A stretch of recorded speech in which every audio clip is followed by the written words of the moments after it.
forum. And we are delighted that you agreed to speak with us rather this early morning. And let me also check if I have Professor Atta Pepra also on the line. Professor Atta Pepra, good morning to you. Good morning to all viewers and listeners. So, Prof, thank you also for engaging with us. Let me start with you, Professor Ebo Thekson. Prof, I'm sure that you did follow all the processes that has led to Ghana's deal with the IMF.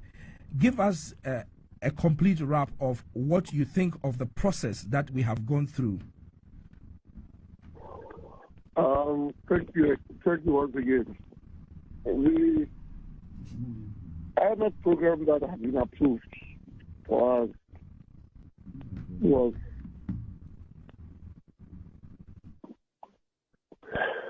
really something that as far back as 2019, 2020, even before the COVID, I didn't foresee us going back after the IMF had left just under 1 year. But so many factors have played a role in getting us to the point where we made a decision to go to the fund again. And as we prepared to get the approval, there were preconditions that we were supposed to meet for the approval to be given by the board. Some of them have been very difficult choices. We know about the domestic debt exchange program and other things that have come up, lately. I know certainly that it has had a negative impact on the economy, the banking system, individuals, and so on and so forth. And that is normally what happens when we don't manage our fiscals well and we end up holding a huge debt. And the need for us to seek support to especially help the country gain credibility of fiscal consolidation, especially as investors have come to play a greater role in our economy. So these issues that confronted us, the high debt, lack of fiscal space, domestic revenues were declining as a percentage of GDP, yet our expenditures were increasing, we're grappling with huge deficits over the last 3 years. And of course, our inability to show that we could credibly commit to fiscal consolidation. And while the investors became worried, we lost access to the ICM, Central Capital Market. Our financing needs, the source of our financing needs were blocked.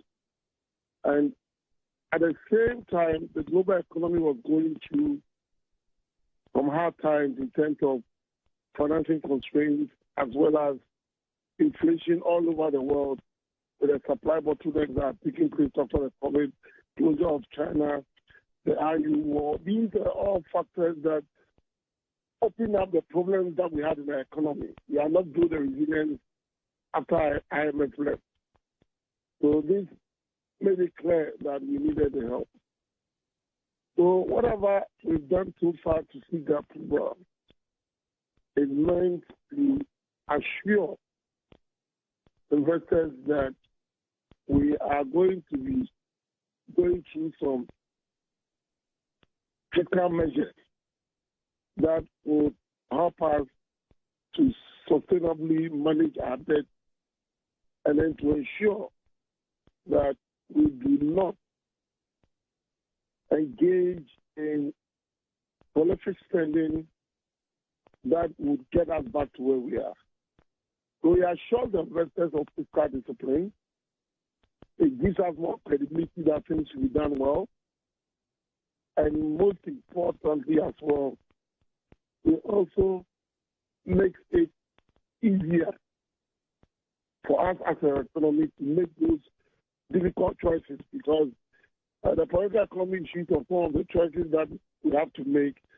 At times, our governments are not in a position to do that because of the political ramifications of some of the diseases.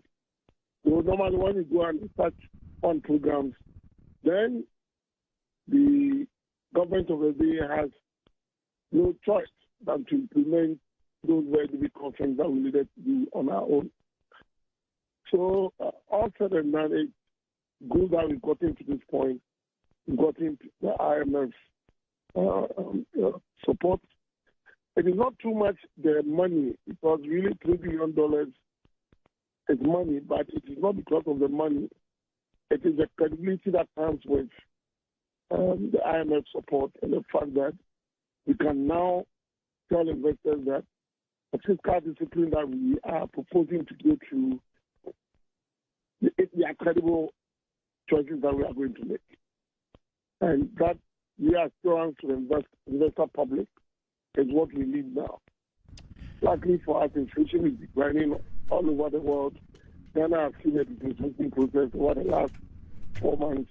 The city has remained relatively stable. Our banking system is showing some resilience even after the GDP hit them so hard, and most of them declared losses. The first quarter of this year, most of them have also declared profit. And so with all of these factors at play, and also most importantly, the government and the central bank signing an agreement to have no finance, that's zero financing of government spending on deficit, it clearly shows that there are a lot of things that are going to happen that would ensure that we win the merit and we get our economy back to the level of recovery. Okay, Prof, so you did mention something about discipline, and I'm going to come back to you and ask you about the discipline required, because obviously there are benchmarks that are laid bare on the doorstep of Ghana that needs to be met. But let me go to Professor Peprah and to quickly ask you, Prof, you know, from the discussions that have been going on, we are told that the Ghanaian economy was faced with a number of economic issues, including unsustainable fiscal and debt trajectory, several liquidity challenges to address fiscal needs, resulting in large monetary finance by the central bank. We also talk about severe liquidity challenges to address balance of payments needs. From where you sit and the analysis you make, to what extent is this IMF deal that Ghana has secured going to help us to deal with these clear and present dangers that we found ourselves in? Thank you so much. I think Professor Edward Texan has given us a background on the whole situation. And as you rightly put it, after COVID, and then matters arising from Russia-Ukraine war, contributed to what we are going through today.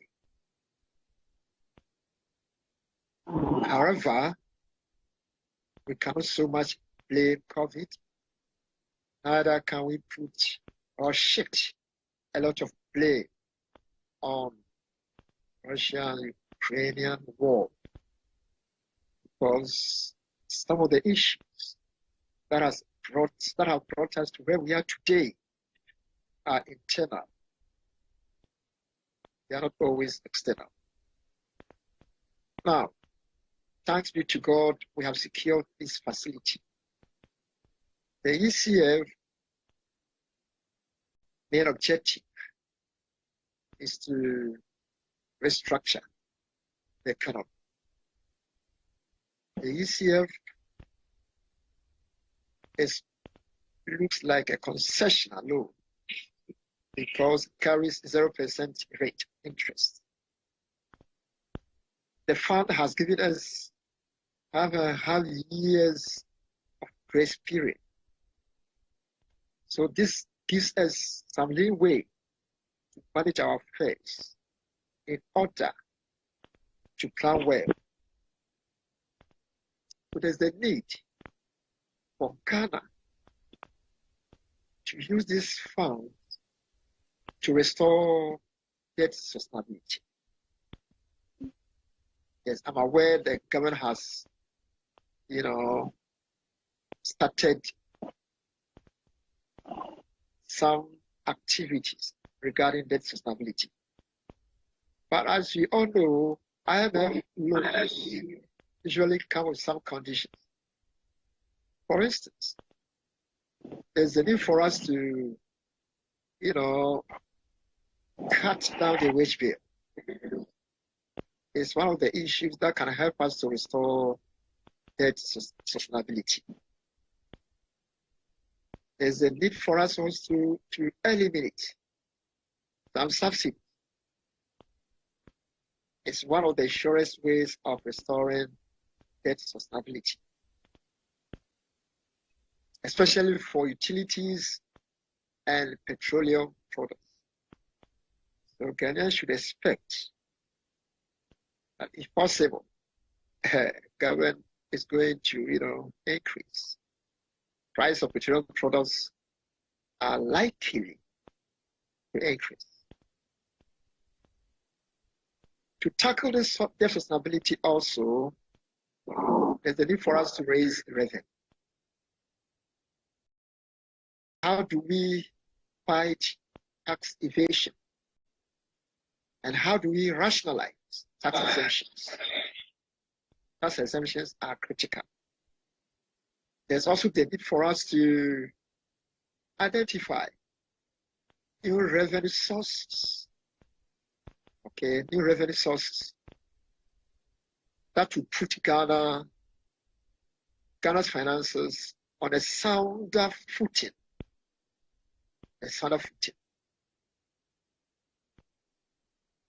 In terms of monetary policy, one of the conditions is that BOJ, Bank of Ghana, the regulator, will have to review the act. A situation where monetary financing, where Bank of Ghana finances money taken from Bank of Ghana for government to spend, it's not encouraging. So there's a need for us to gradually end the central bank financing of budget deficits, which is a major source of inflation. And this will also contribute in fortifying the inflation targeting regime. Ghana, we are adopting the inflation targeting regime.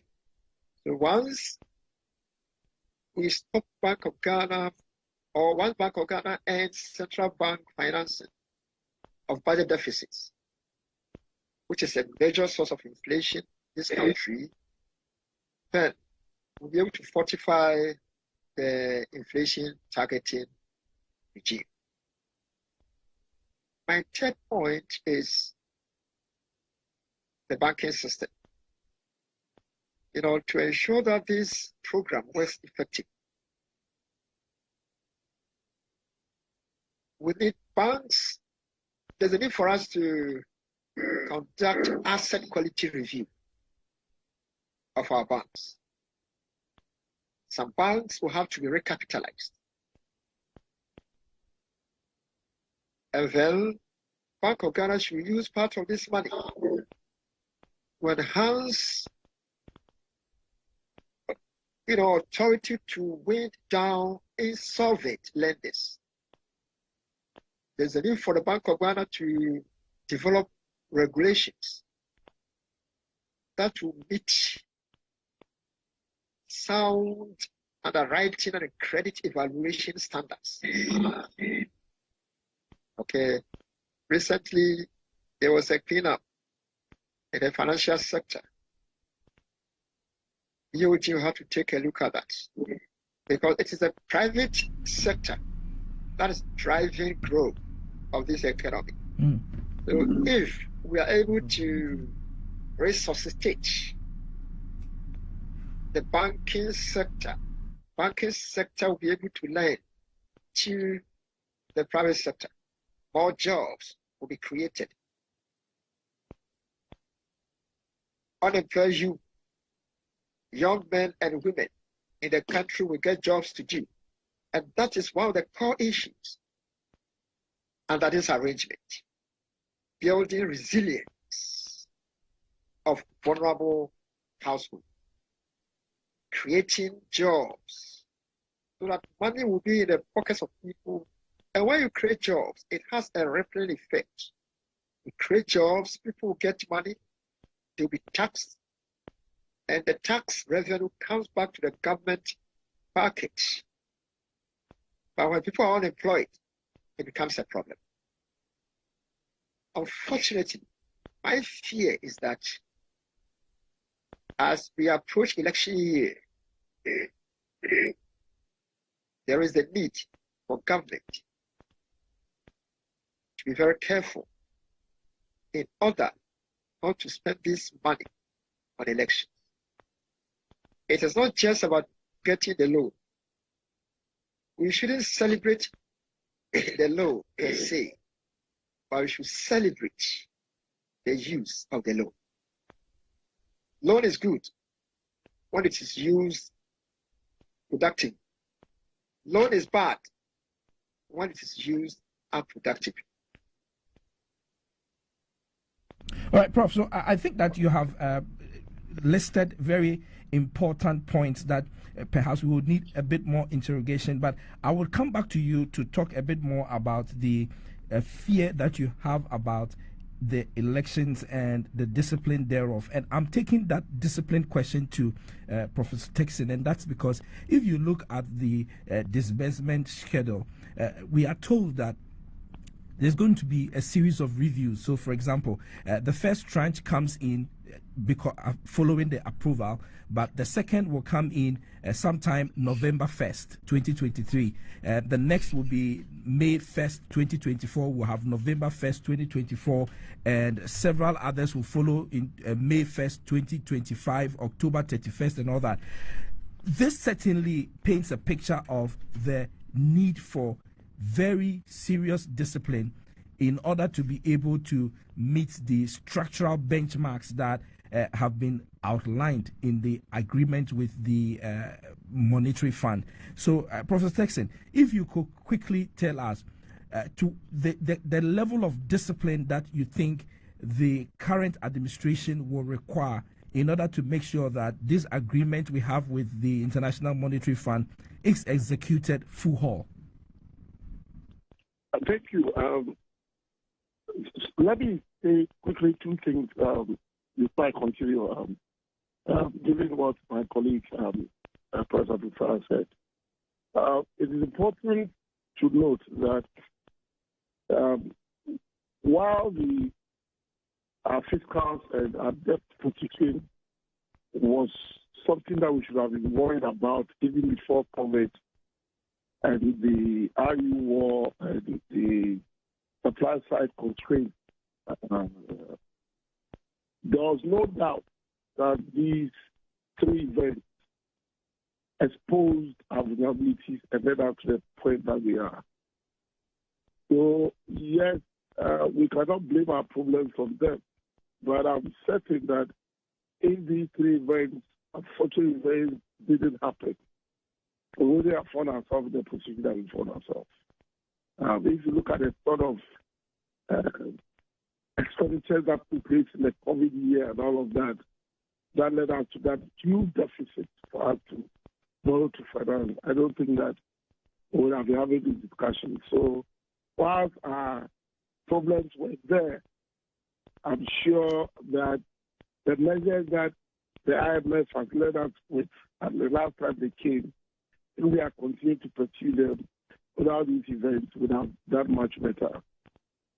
Then also the fact that, yes, central bank financing in an inflation targeting regime is counterproductive to what the central bank's private mandate is.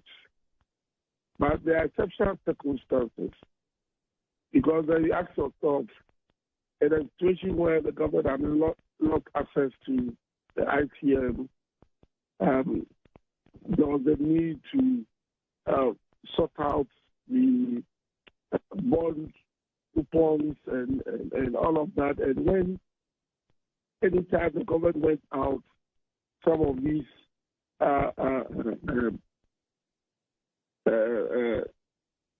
bond issuance and things failed and all of that, what did we expect?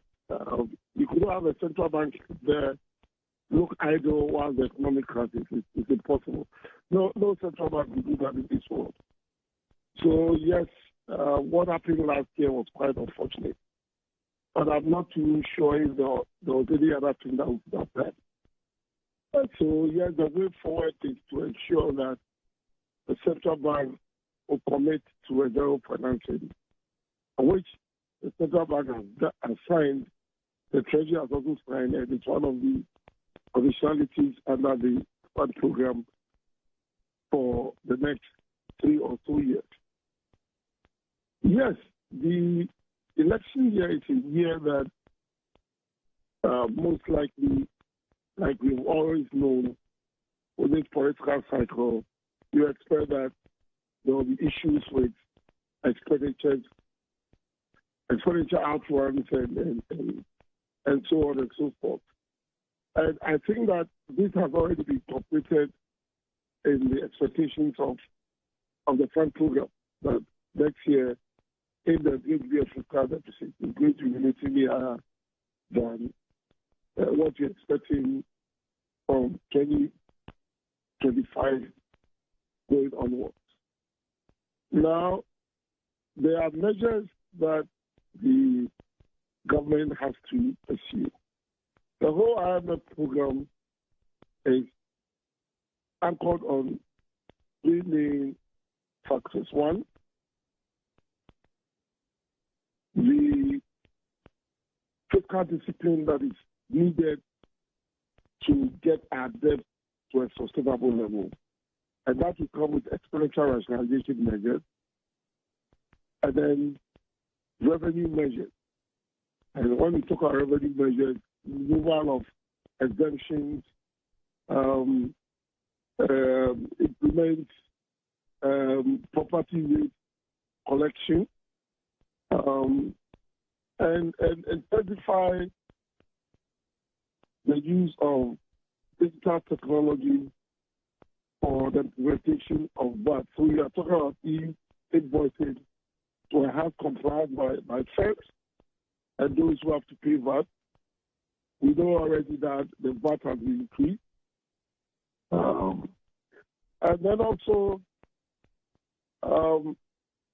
quite unfortunately, I know there will be some reduction of income the taxes.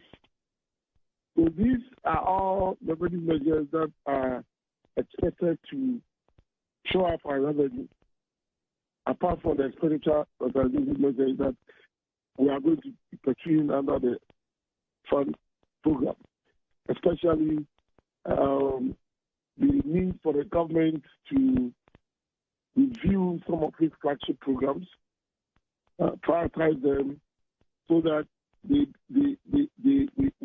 are able to promote efficiency and relevance. I mean, the one that will ensure that we get value out of the money that will be spent on those flagship programs. Also, definitely, one of the items is the cap on salary and tax rate for the public sector. And then, most importantly, the government commitment of cutting now on certain public sector workers, especially in executive, by 30%. So these expenditure measures, if they are implemented, will help us to meet the deficit target that we expected. Of course, the other revenue measures and expenditure rationalization measures that the fund will commit us to. And we should take note that these measures are measures that we, in our discussions, staff-level discussions, indicated that we are prepared to pursue. So these conditionalities, like we know, are homegrown solutions that we have come up with to see how best we can reduce our debt and then to ensure that we are able to provide the necessary support for certain key sectors of the economy to drive growth and also to support the vulnerable groups that we have in this economy. So these are the sort of things that we are going to be doing. And if we take note, for every 6 months, we are entitled to about 300 million of the support. And that will come after a review of what we've done so far. So there's a comprehensive list of things that we need to do that are anchored around fiscal consolidation, reduction in our deficit, and then also to reduce our debt to sustainable levels. And we are going to be seeing the government roll out some of these policy initiatives, some of which will come at a high cost, and my colleague Professor Pippa mentioned some of them. But that is the nature of reform programs. I mean, it's unfortunate, but almost every time that we've gone to the fund, we've had to live through very difficult times. That is why it's unfortunate when we, at the average Ghanaian, sacrifices for some of these reforms to permanently change our situation. Our politicians tell us back there, and we have to go through this again. So definitely, a lot of things are going to happen as we go through this one program. But the excitement for me is that we are going to be disciplined. Fiscal discipline is very key. No matter what, no government can develop its economy within 4 or 8 years. So this is a time that both parties or whatever political parties we are come to a realization that we can only contribute to the effort to change the development fortunes of this country. And that in promising whatever they need to do for Ghanaians to win elections, they should remind me of the fact that even if they are given 12, 16 years, they will not make a single difference if we don't continue what we are doing over the years, irrespective of which government is in power. So I think that we should learn from this reform program. If you look at the sort of things that we go through under the EPF activities that we've enjoyed over the years under the fund program, the policy options that we go through are the same. It doesn't change. We'll still be doing the same thing that we did under the previous program to get us out of the mess that we find ourselves. So that should tell us that even when we are through with the reform program, we need to consistently pursue the same fiscal discipline way forward, because that is the solution to our problem. And it's important that we get these political parties to commit to a fiscal compact that ensures that they are held responsible for what they sign on when they are in power. Make sure that they pursue those very laudable fiscal initiatives, and also to invest in the productive capacity of the economy to ensure that we grow our economy. So, if I would conclude on this part of what you asked me, we should be prepared for certain choices that are going to be made. And we expect the government to be very efficient. Some of us have called for also taking a look at the financing of the CSHS. These are all expensive rationalization measures that can be taken. I mean, we have a way in which we can be able to target those that can afford so that we support them. And majority of parents can afford to pay for the SHS training of their kids. Yes, it's a good policy. The president will always be credited in history for coming up with that initiative. But as we go through the fund program and we need to tighten up, it is one of the areas that we can take a look at, try to see if we can get parents who can afford to contribute to that very laudable initiative. It doesn't take anything away from the CSHS. It rather helps the government to make it more efficient and to ensure that it will permanently ensure that we train every young boy or girl or young man and woman who wants to have access to secondary education. And that is the only way we can guarantee that. Okay, Prof. These are my few comments on the questions that you had. So excellent. So, Prof, I'm going to come to you, Prof. Pripra, but while Prof. Texon was making your comments, you did talk about of course, the question was about the discipline and all that, but there is the political angle. And we do know, for example, the last time we went to IMF, it was 2015, and the program transitioned into the hands of a new administration. Now, this particular program that we have gone into, it's a 3-year program. There's certainly going to be a new administration in office January 2025, which will still have this particular program still in motion. We were able to transition beautifully 2015, 2016 to 2017. To what extent do you think this particular deal we are in, looking at the elections that are ahead of us, how are we going to transition, or how should the transition be in the event that the current administration is handing over to another administration, be it an MPP administration or an NDC administration? What is going to be the important things that the new administration will have to take on board, particularly with regard to this IMF deal we are in? I'm still staying with you, Prof. Texon. Yeah, I mean,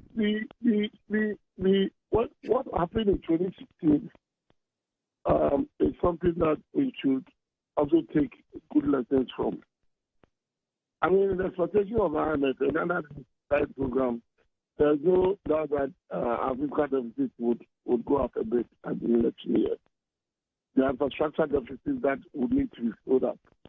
Don't forget that in all of these fiscal discipline measures that we are taking to clean up our debt and all of that, there's a need to also expand the productive base of the economy. There's no doubt about that. We need to grow the Ghanaian economy. We need to assure the use of jobs.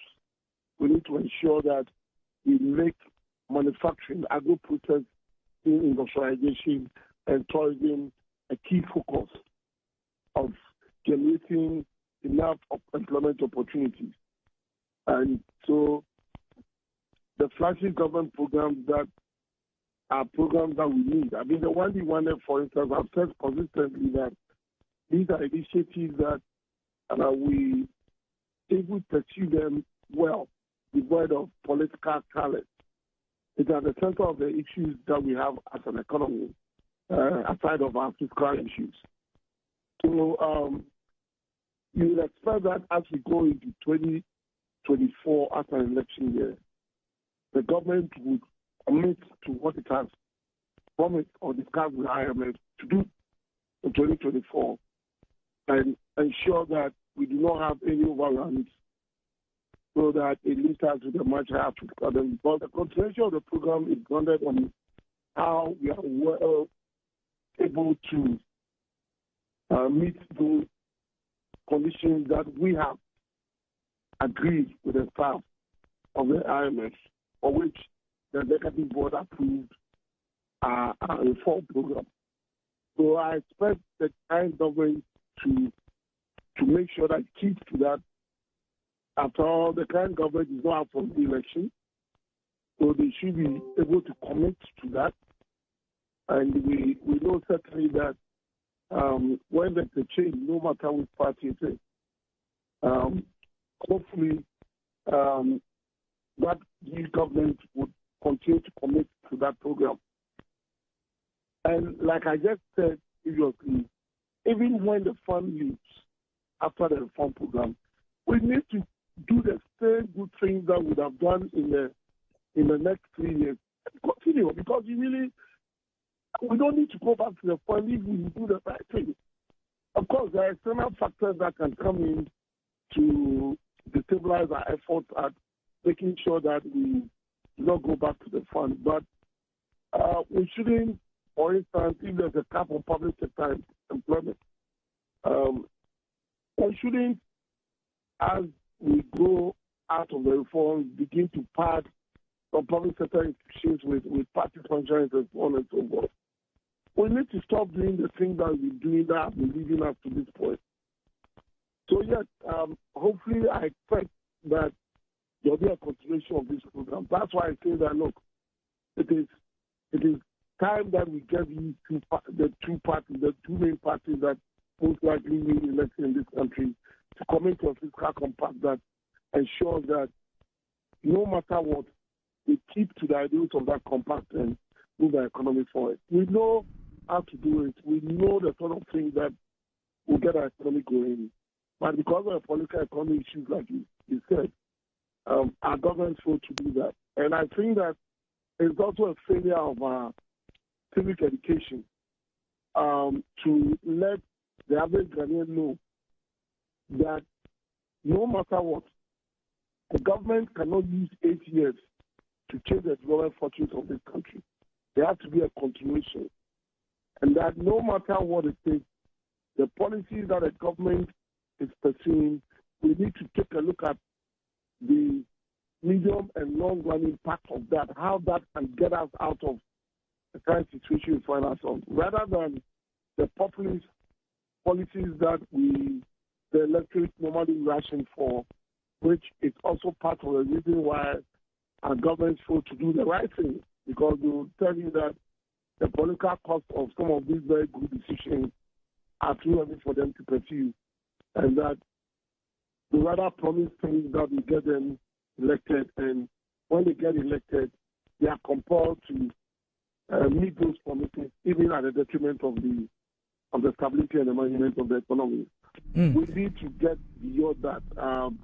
Our voting patterns should not be based on very short-term populist policies, but our voting patterns should be based on governments that promise to change our fortunes for us by doing small things now in furtherance of seeing how in the medium to long term this Ghanaian economy is going to develop. We have had countries in East Asia who have pursued policies that, after almost 4 decades, got them out of low-income countries to one of the world's richest countries. And it took them over 3 decades to do that. Why we think this can be done in 4 years or 8 years is something that is baffling me. We need to change the narrative. We need to know that even if there's a change in government, that there is a need for us to continue what we are doing that is good for the Ghanaian economy going forward. Okay, Prof. So, a very, very interesting point. And I actually hear you say that going forward, we will not have to have anybody standing on our shoulders with a whip, whipping us in line. Once we get in line, let's stay in line. That's what I hear. Let me come to Prof. Peprah quickly. And Prof. Peprah, I'm looking at the structural benchmarks as has been proposed by the government of Ghana to the IMF, and the IMF now buy it in. For example, the fact that they will publish updated energy sector recovery plan, publish a strategy after cabinet approval to streamline statutory funds, and several others, publish a medium-term revenue strategy approved by cabinet, and also introduce an indexation mechanism of the benefits under the livelihood empowerment against poverty. There are several benchmarks that the government has agreed and proposed by itself in its PCPEC program, and we are told that the PCPEC program is the foundation on which this IMF deal has been secured.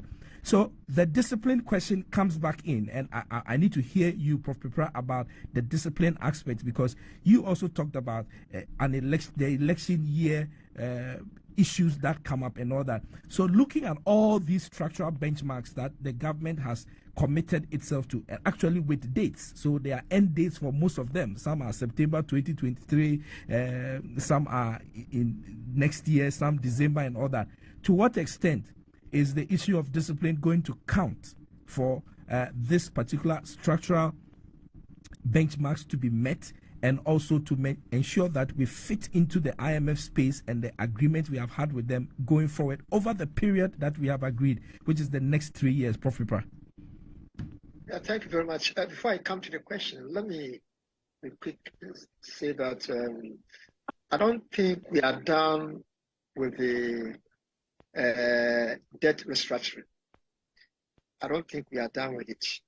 So government should commit more effort into bringing out, a successful, completion of the ongoing debt restructuring. It's very, very important. Again, let me also quickly say that as part of the package, one key thing that we haven't talked about is single-digit inflation. Single-digit inflation. It's very, very important. So there's a need for government to embark on, or Bank of Ghana to embark on, very tight, stringent monetary policy, as well as exchange rate policies, that will be able to bring, our inflation. Currently, our inflation is around 43 or so percent. So this is a big challenge for us. We need to work hard to bring inflation back to a single digit. Now, coming back to the question, for me, I would charge Ghanaians that in the manifesto, all political parties, we want to see a portion of their committee showing their commitment on the continuity of this program. I know there will be presidential and vice presidential debates.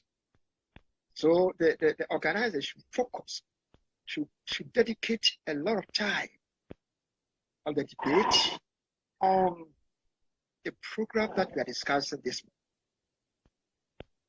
So the president comes, how are you going to ensure the continuity? In case you come to power, how are you going to ensure the continuity of what the previous administration did? Because one of the major problems of most developing countries, African countries, is that we don't usually continue with programs that our predecessors did. It happens in most of the sectors of the economy. You go to our communities, you see secondary schools, buildings that have been abandoned. In the bush, toilet facilities that have been abandoned. So many projects have been abandoned because it was initiated or started by a previous government. But let us not forget that we are taking loan from somewhere when I take that project. So be it party A or party B, there is the need for continuity. Again, Kenyans should hold our politicians accountable. During the campaign season, let's ensure that they give us that assurance that when they come to power, they are going to continue with all the projects that have been initiated or that were initiated by the previous administration, right from the constituency level, because it should be bottom up, not just at the presidential level, but the constituency level. So we need an assurance from our leaders that they are going to be committed to all the terms in the package. Again, you see money for election. We all know that during election years are years that, fiscal discipline is thrown overboard. Budgets are overrun. We don't care about what we spend, But again, we also need an assurance from our leaders that coming 2024, we are going to ensure that we bring down the level of expenditure so that we'll be able to use this money for the benefit of all Kenyans. All right, Prof. So quickly, still with you, and while you were making your comments, I get the sense that you are pointing to the fact that they are very important stakeholders as far as this IMF program and its implementation is concerned. Indeed, according to the Ministry of Finance itself and in its implementation strategy, they did identify the intensive sensitization and outreach program on the IMF program to sensitize key stakeholders. And they identify some of the key stakeholders as Cabinet, the Economic Management Team, Council of State Parliament, Ministry of Finance staff, the MDAs, MMDAs, CSOs, think tanks, and also the media. I'm just quickly want to find out from you what you think this implementation strategy should entail, because you identify your stakeholders that well, but what really should be the approach to ensure that you get everybody along? Because if they are able to get all these stakeholders along, probably the implementation of the IMF program should be, as they will say in local parlance, cocoa. So it also includes the ordinary Ghanaian in the street. The people in my community, the people from my hometown, where I come from, they are also part of the stakeholders, because we are going to pay back the money, and everybody contributes a certain percentage, no matter how small it might be, to the payment of the debt. So we need to sensitize the entire public. What is IMF all about? What are the implications of the IMF loan or the IMF package? So that if tomorrow government is implementing, let's say, an increase in petroleum prices, the market women will appreciate it. The teachers will appreciate it. You know, that farmer will also appreciate it. Indeed, the stakeholders that you have mentioned, they are all important, especially the media. We should keep government, we should keep checks and balances on government.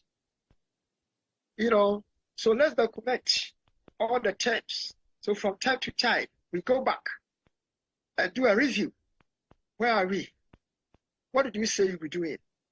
What are you doing? Is it in conformity with the terms and conditions in the package? MPs should know that, of course, if you're asking for a car loan of, let's say, 200,000 Ghana cedi, is it right? Is it the right time to ask for that money? If you're asking for rent advance of 100,000 Ghana cedi, does the agreement allow that? Minister of Finance, how are we using the gift mix?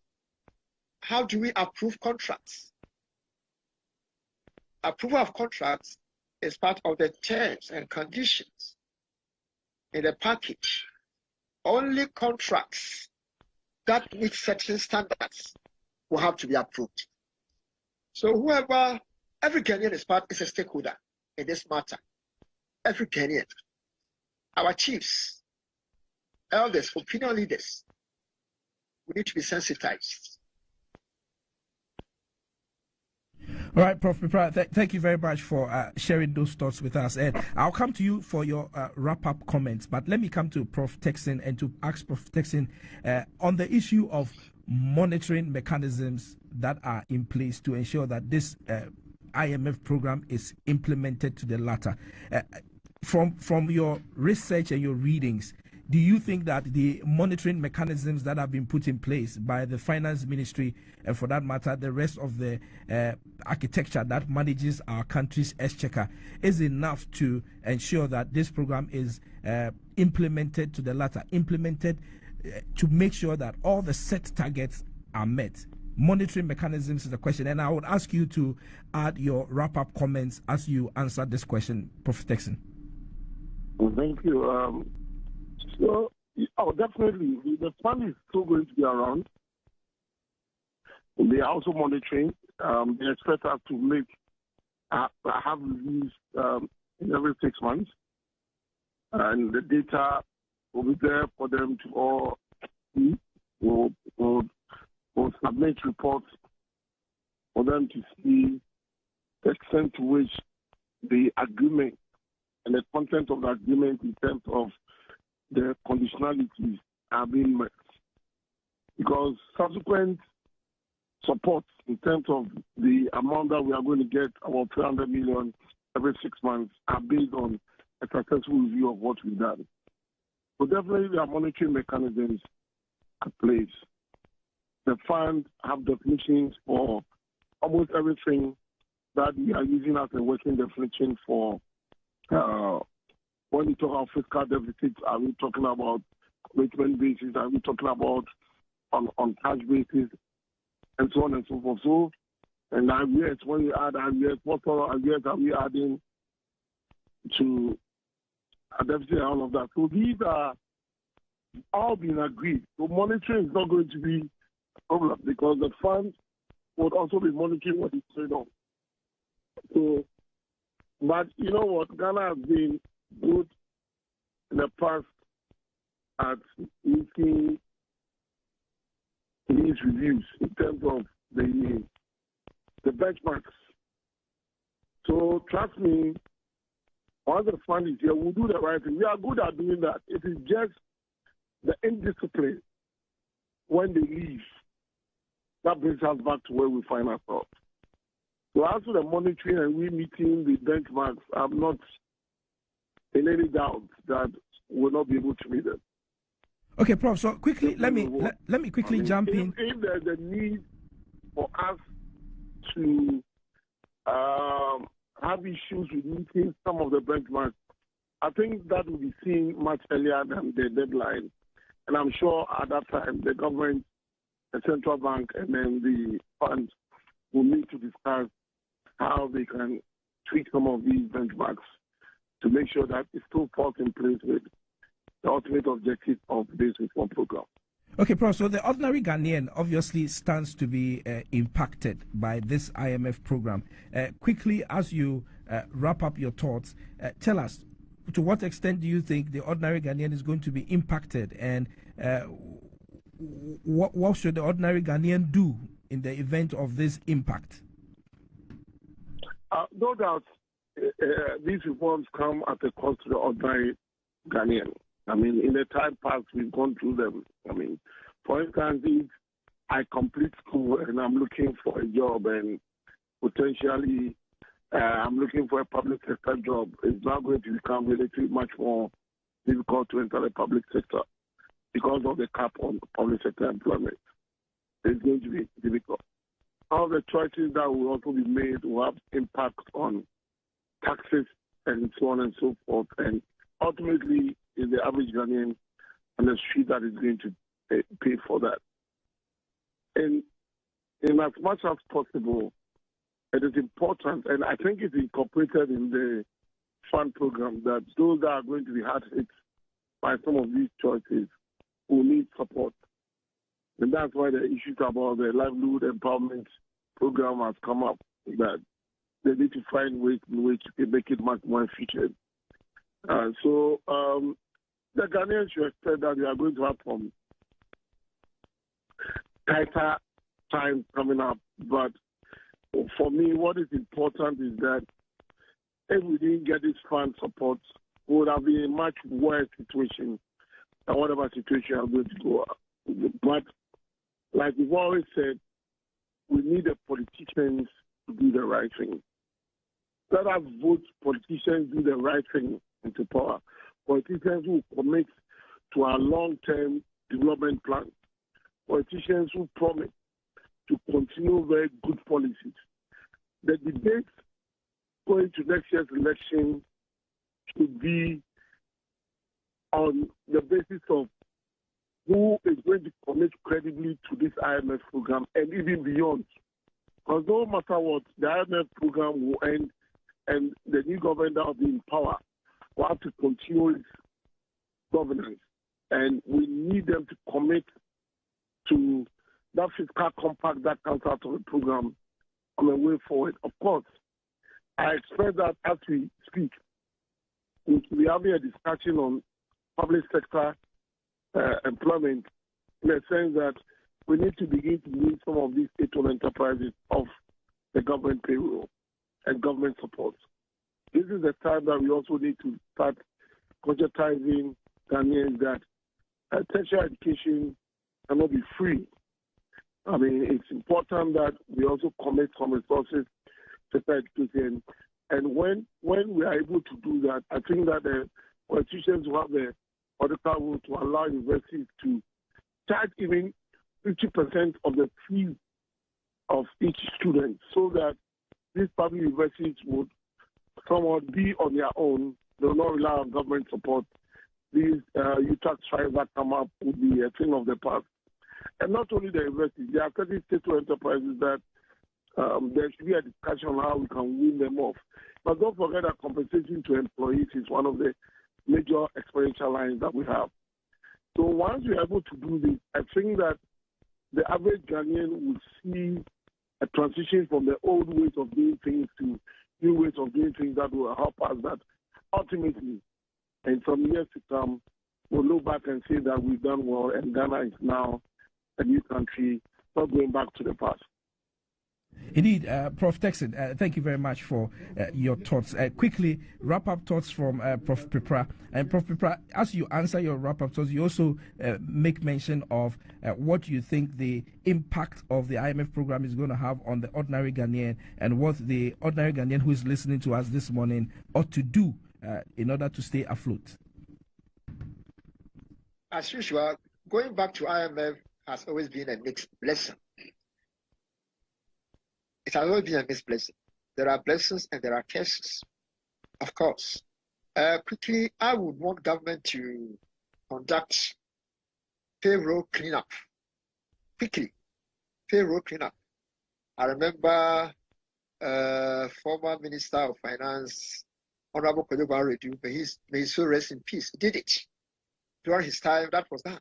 So we need a total cleanup of the payroll, so that we can bring down the wage bill. So that's likely going to not going to be in favor of some, ghost workers. And there are a number of workers in this country that are doing double job, here and there, taking double salary, and that is also affecting us. Okay, Ghanaians should expect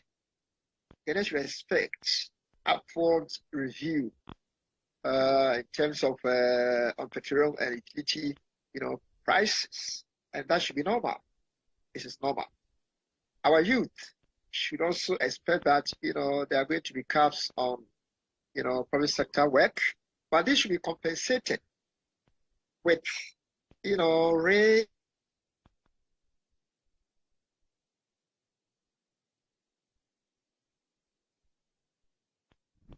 Okay, we appear to have lost Professor Pripra there, but we were just wrapping up. Prof. Pripra, are you still there? I'm here, yes. No, okay. No, yes, Prof. Can I continue? Yes, Prof. Yeah, please continue. So our youth should expect that. Our youth should expect that there's going to be a cap on private sector employment. So this should be compensated with re-engineering the private sector. So government should push more money to the private sector so that banks can lend to the private sector. Private sector should create jobs and employ the youth, the young men and women. I'm very passionate about microfinance activities in this country. Microfinance, most of them are almost collapsed.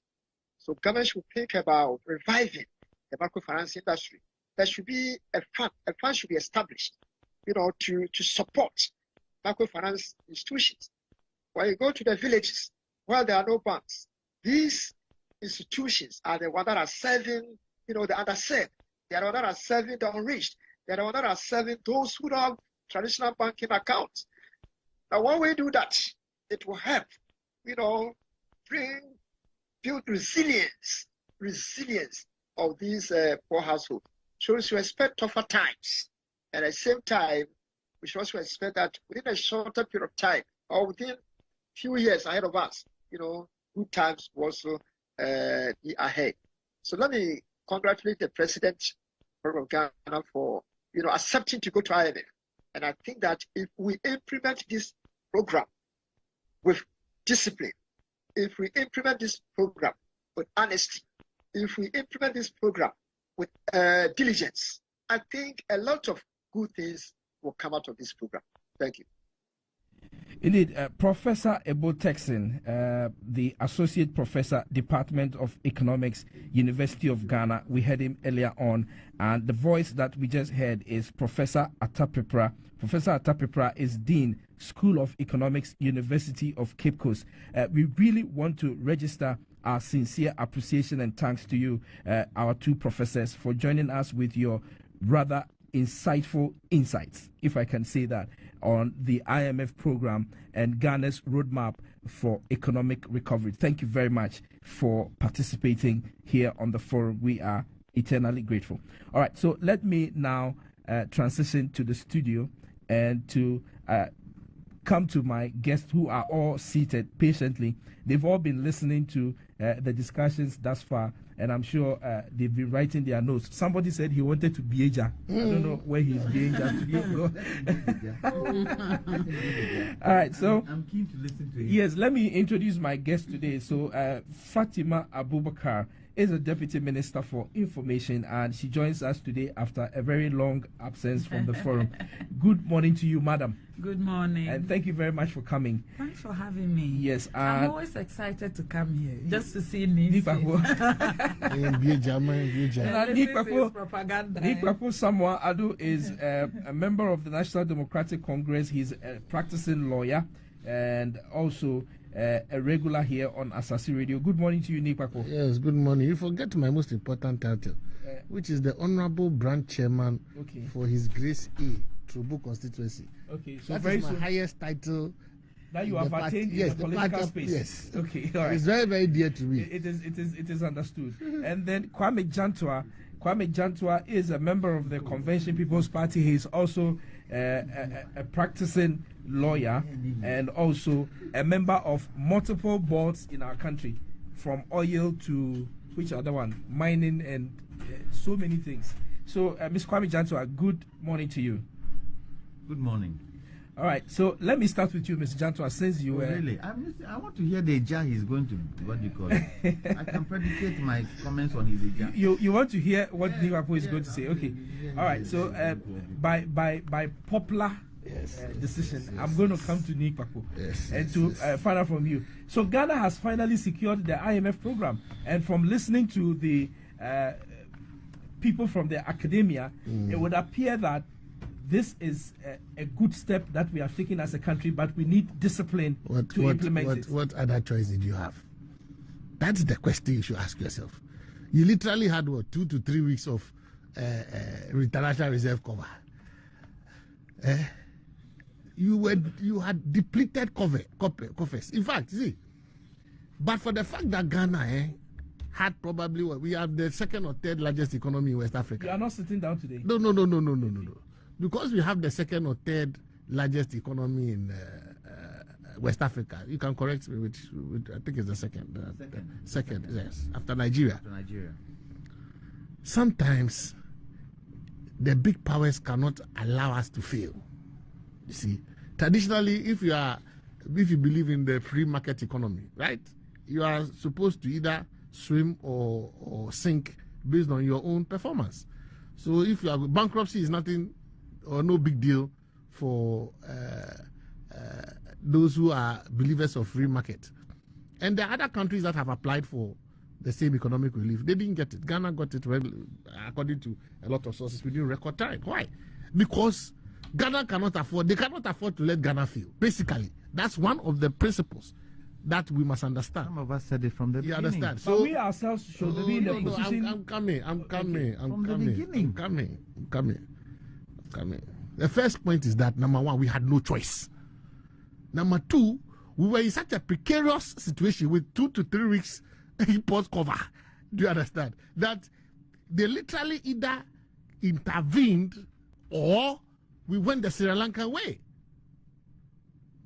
When your government is unable, and when you start seeing us queuing for fuel and salaries are not being paid on time, then you know that you've hit. But was that the situation in Ghana? But you had 2 weeks import cover. No, but you are talking I am saying that when you had 2 weeks import cover, 2 to 3 weeks import cover. What is there? Where are you heading towards? I'm talking You are about heading towards bankruptcy. I'm talking about the queuing for fuel. And I'm telling you that. salaries not No, being paid hold on on. time. I'm telling you that when you had 2 to 3 weeks import cover, what does it mean? It means that after the 3 weeks, if they left you alone and they didn't intervene, do you understand?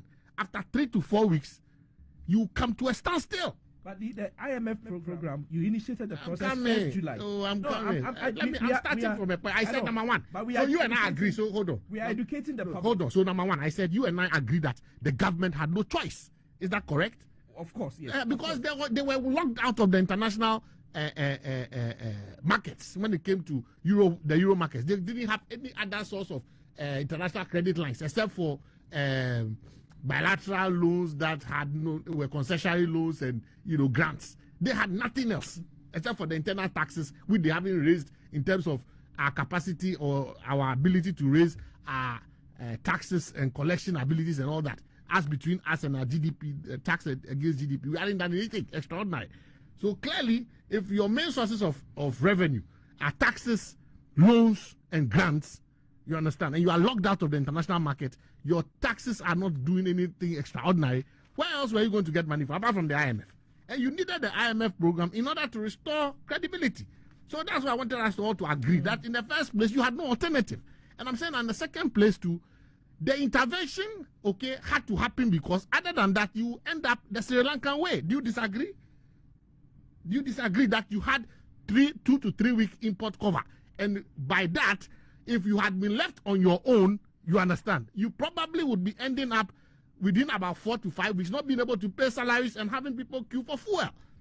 So they had to intervene. And saying that one of the things we should thank God for is that by the size of our economy, you understand, the international community cannot afford to let Ghana fail. Because if we failed, it will have a rippling effect on West Africa.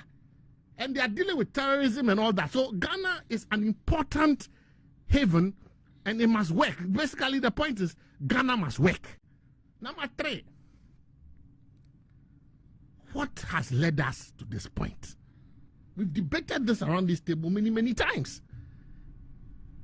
It all boils down to gross indiscipline by our economic management team. They don't deserve any credit for taking us to the IMF and taking us out. And I'm quoting Dr. Baumia, who said the NDC created Dumso, and so we deserve no credit for solving Dumso.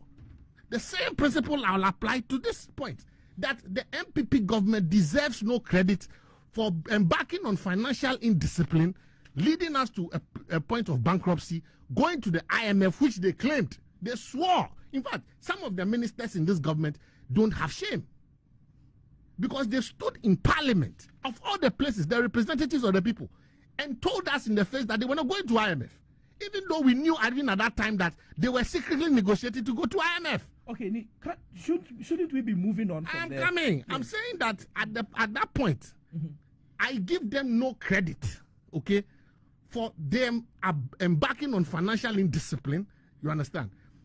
Then they give us the product of that indiscipline by rendering our economy into a bankrupt state, and then having to go back to IMF and they say we should clap for them. I won't clap for them. They deserve no credit. It is as a result of their financial indiscipline, which they will always blame on COVID and Russia. But my point is this: for the so-called economic prowess of the Yale and Harvard-trained economists that we have,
we have Ken Oforiatta, we have Professor Jambafo.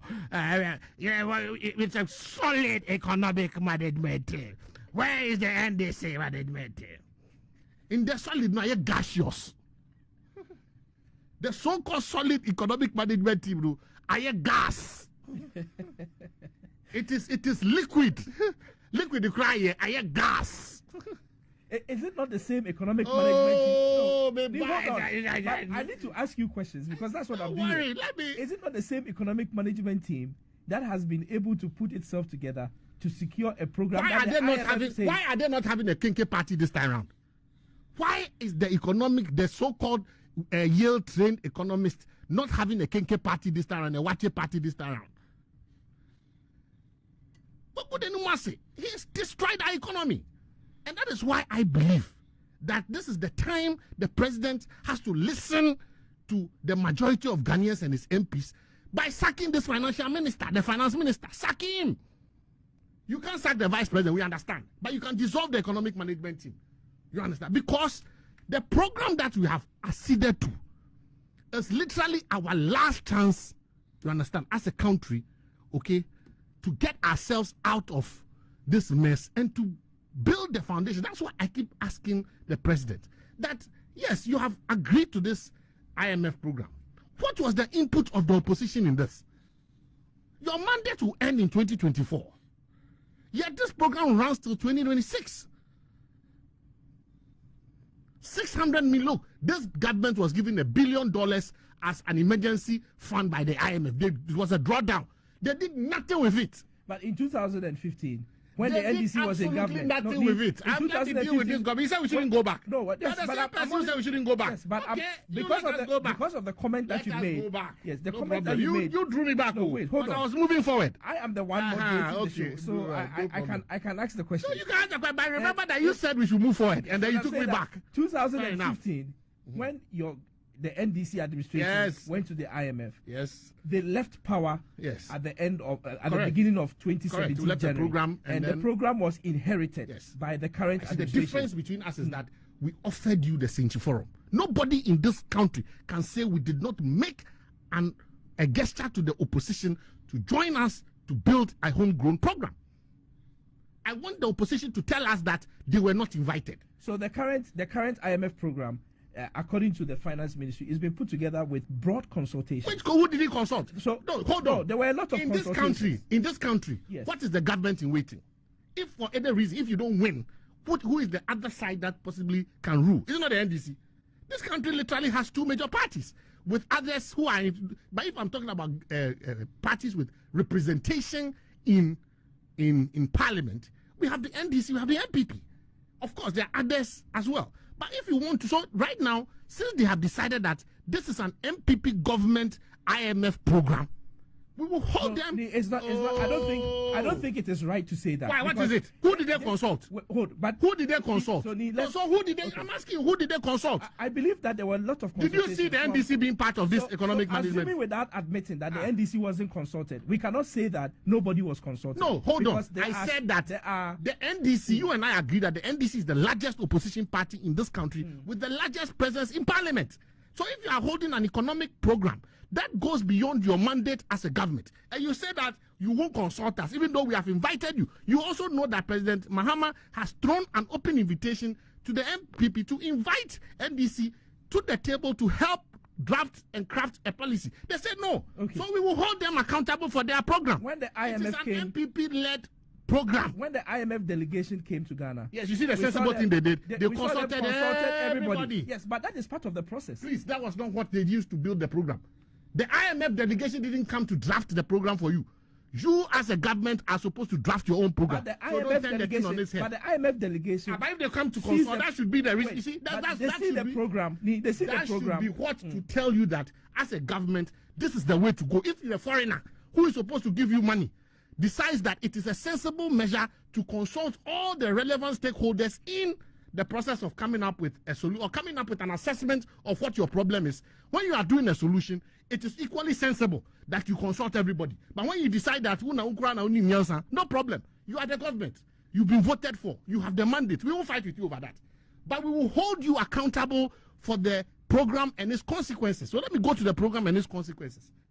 Clearly, $600 million, I'm saying, is a drop in the ocean. You and I know that even the BDCs alone, give them 1 month, they'll swallow this 600 million. How much is our import bill when it comes to fuel? So when you get 600 million, when you have even been given 1 billion, we don't have what you cannot show us what you did with the 1 billion. How much is 600 million supposed to make me excited, dance around, be happy that what? Nothing. Because your economic managers lack discipline.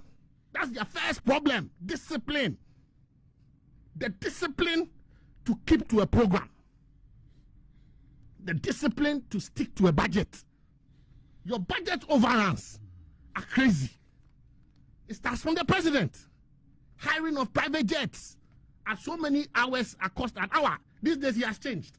I see that he's now using the presidential jet. So at least he's learned his lesson. But you see, when the president does not lead by example, the subordinates cannot do same. This government told us that they were not going to buy new cars. They were going to hold meetings in their offices. I'm waiting this week. My brother Okujetu Ablakwa is going to release the data. When the government announced those restrictions, you remember the finance minister announced certain restrictions on the purchase of vehicles, on the holding of meetings outside the office. Relax. This week, the information is going to come. I don't want to preempt him, but I'm giving you a headline notice. You will see flagrant violation of the minister, including his own ministry. When the data comes out, you will see. So this particular economic management team lacks the discipline to manage, and I'm happy that the IMF and the World Bank see it necessary to bring their people at the Bank of Ghana, because the Bank of Ghana is one of the worst offenders. Illegally and in violation of our laws, granting overdrafts to the government above the statutory limit. These are the things that we need to arrest. Secondly is corruption. Corruption is our bane. Look, as we stand here, as we sit here, I've always said that there is no community in Ghana who doesn't like good roads. Even in our own neighborhoods. When we are called upon that, look, if we contribute 500 cities or 100 cities, 200 cities or 300 cities, we can create a culvert for our area and create a bypass road and have it nicely done. A majority of the people in the area will contribute. So there's this thing that I keep hearing that Ghanaians don't like to pay taxes. It's not true. It is what we see our taxes being used for. That's our problem. This time, if you buy anything, look at the volume of taxes that you pay, indirect taxes that you pay. We can go, this government, this economic management is not innovative. America has signed a $1 billion plus construction law last year, Biden, that he's going to do an infrastructure bill. What prevents us from doing the same in Ghana? You mean the 1 trillion? 1 trillion infrastructure bill. Why can't we do same in Ghana? Why can't we have a situation where the finance minister comes and tells us that he's creating a construction tax for our roads, and he's designating... You're calling for more taxation? I'm calling for about taxes that do not have corruption elements in there. Part of our problem is corruption. It has been identified by the World Bank and IMF. How did the Americans put up that? I keep going back to that example. The George Walker Bush. The N1. What was the procedure? They paid the contractors directly. I am telling the finance minister that it is possible to create a construction fund. Give it to Ghana Commercial. I'll give him the plan. Give it to Ghana Commercial Bank. Let Ghana Commercial Bank be the bank designated to receive that tax. Put it on any of our indirect points of taxes, be it petroleum, what have you. It's a construction tax. Solely for Ghanaian contractors to go in and what? And access funds to do and develop our road infrastructure. We don't need any IMF money. We don't need any IMF money. What you should do is guarantee that the money will go directly to the constructors, not to middlemen. Okay, you are going to hold your breath because the other panel is also going to make a contribution. Let me let Mr. Jantua come in and make his comments about this. But quickly, let me just read. Teacher Constitution at Wiamwasi has some interesting words for Nikpaku and his people, and he says that it is not easy for your country to develop if you have a weaker opposition like the NDC. They are not happy that IMF has given us a loan because their wish is to see Ghana's economy in a jungle so that they will use their propaganda to come to power. And then he goes ahead to greet certain people, including Dr. Muhammadu Bawumia and all that. And there is Enoch, who also says that nothing is surprising under the leadership of President Akufo-Addo's led government anymore, because they lied to Ghanaians for power in 2016, and today the reality has caught up with them, and they don't know their left and right. Oh, okay, interesting. And Ghanaians will never do any mistake to let these 419 MPP government to continue again. And then he goes ahead to also greet some people and all that. All right, so you see the divergent opinions when it comes to the issue of IMF and what everybody thinks. Mr. Jantua, I know you were doing a lot of writing during the first session of the program. I've seen that you've come with the IMF program printed. Is that it? Yes, so that's the IMF program. He has printed the 126-page document. Yes, I realize that. So you don't realize that I will do it all the time. Yes, I do. I know you do it all the time. Yes, so Ni has gone the pathway of politics, talking on the NDC trajectory. I know you are CPP, but I want you to talk on the Ghana trajectory as far as the IMF program is concerned. I know. That's the reason why I want you to go back there. Look, I'm sick and tired of the kind of comments that we are hearing. I'm sick and tired of it. You mean from me? I'm sick and tired of politicizing the problems that we are all faced with. Sick and tired of it. And today's MPPs, this NDCs, I'm sick and tired of it. Where we are, we don't need that kind of talk. Seriously. We need solutions to the problem. Need solutions to the problem. Need solution is he says need solution is that he thinks we need a tax, a construction fund. Look, let me tell you something. NDC took us to IMF. MPP took us to IMF. Isn't the value the same? Isn't the value the same? 1 + 1 is 2. They took us to IMF. Their 1 + 1 is 8. Their 1 + 1 is 12. Their 1 + 1 is 32. Who gets caught in the middle? The people. The people. Look, me, it's difficult reading this thing. It's very difficult reading this thing. Well, why is it difficult? Look, when you look at some of the things they say, in as much as they say, oh, COVID and the Russian-Ukraine war. Russian-Ukraine war was contributed. A lot of the things they say in there has got to do with how we handle this economy. And look, one of the things I would blame the MPP for is the fact that they came in on the back of an IMF situation. Why didn't they? And Wilberforce, one of the major challenges of this country is the fact that we have a fundamental weakness with our economy. And because of that fundamental weakness, little shocks push us into the abyss. Little shocks we cannot handle. So they came in on the back of an IMF program. Wasn't it the right thing to look at what are these fundamental weaknesses that always push us back to the IMF? Wouldn't that have been the starting point? And knowing that we were in an IMF program, which they extended, for me, that showed that they really didn't understand what it meant to handle the kind of financial crisis that we found ourselves in NDC. And you read this document, and some of the things they say in there, permit me to read some. Sure. The compound effects of large external shocks and pre-existing vulnerabilities have caused a deep economic and financial crisis. And which page are you reading? I'm reading page 4. Okay. The compound effects of large external shocks and a pre-existing vulnerability. what is that pre-existing vulnerability?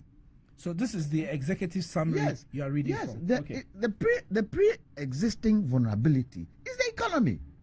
But why would you take out And the let- first part I'm- of it, I'm which coming says to read that, it. Yes, okay. Now come to read it. I have to give a heading. Mm. Come to read it. It says, the impact of the COVID-19 pandemic together have caused a deep economic and financial crisis.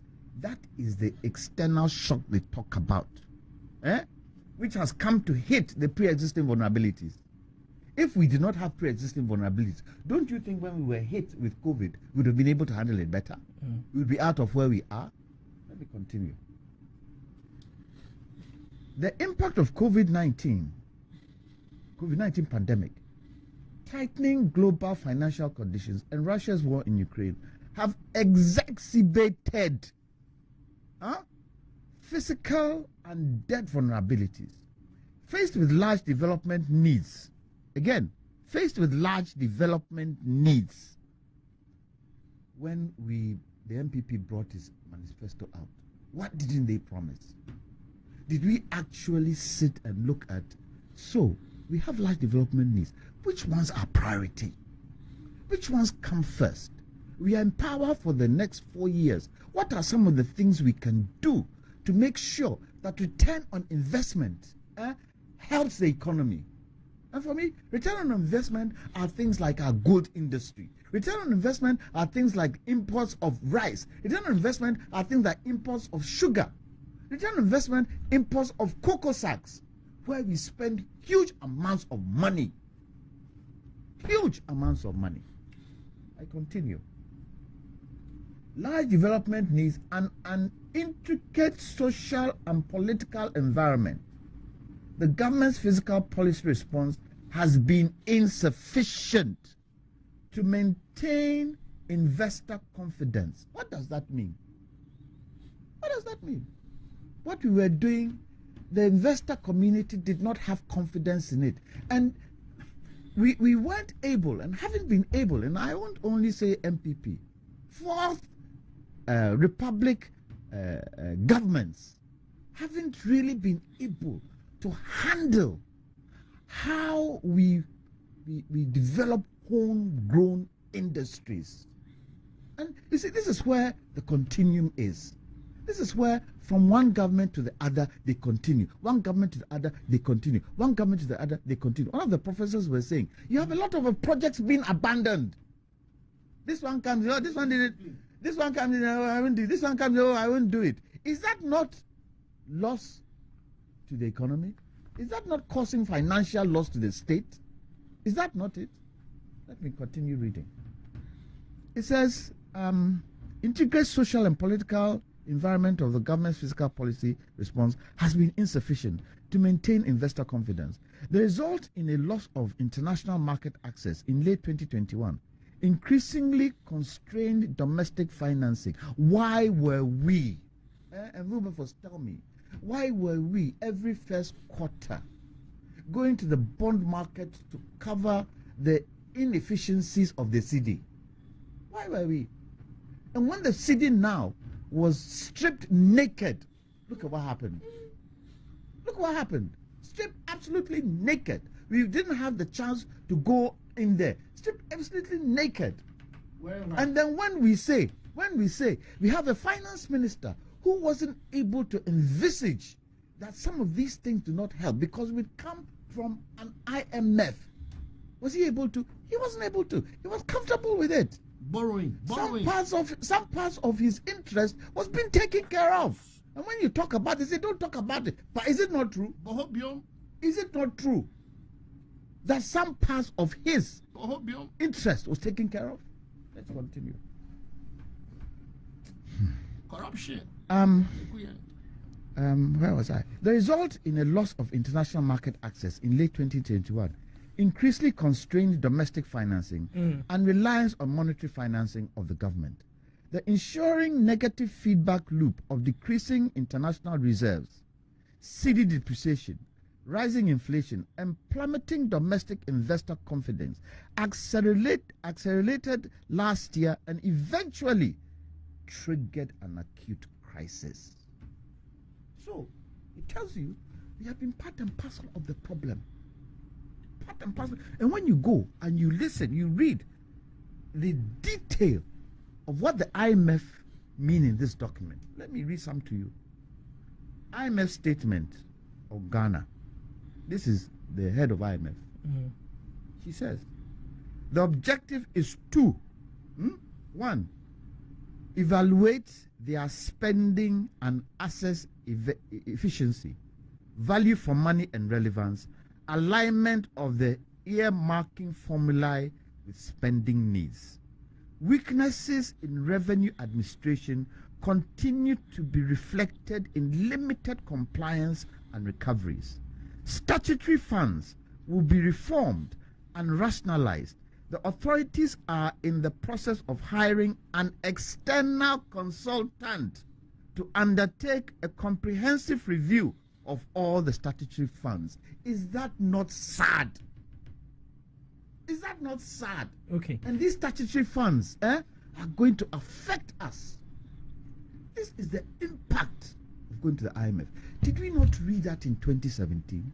Did we not read that in 2018? Especially when we were under IMF then. Did you not read it? Why are we back here? Let's ask that question. Why are we back here? Take it that we had some pressures from external events. But are you saying if our economy was strong enough, we wouldn't have been able to withstand it? But just, are we losing sight of the fact that we are a developing economy, and that some of these fundamental problems will always be there because of our status as a developing economy? When are we going to stop being a developing economy? Tell me. When are we going to stop being a developing economy? Because you see, until look, yes. Look, Ghana should not be in the position they are in. If you consider the quantum of natural resources we have in this country, we should not be where we are today. Because I do not understand how parts of our economy are handled by foreigners. I don't understand that. But Mr. Joshua, you would appreciate the fact that in 2017, when the current administration came, there was an IMF program. In 2018, there was an IMF program. In fact, up to 2019, yes, up to 2019, I think April, when the program ended. And all these years that I mentioned, even up to 2020, before the COVID-19 pandemic came, we were recording figures of growth. We were clearly showing signs of growth and development until a pandemic, which nobody had control of, came to hit. But it appears that we are losing sight of the fact that the externalities had a very terrible impact. Please.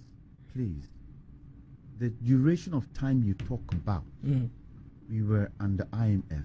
What does IMF bring to the table? Fiscal discipline. Fiscal discipline.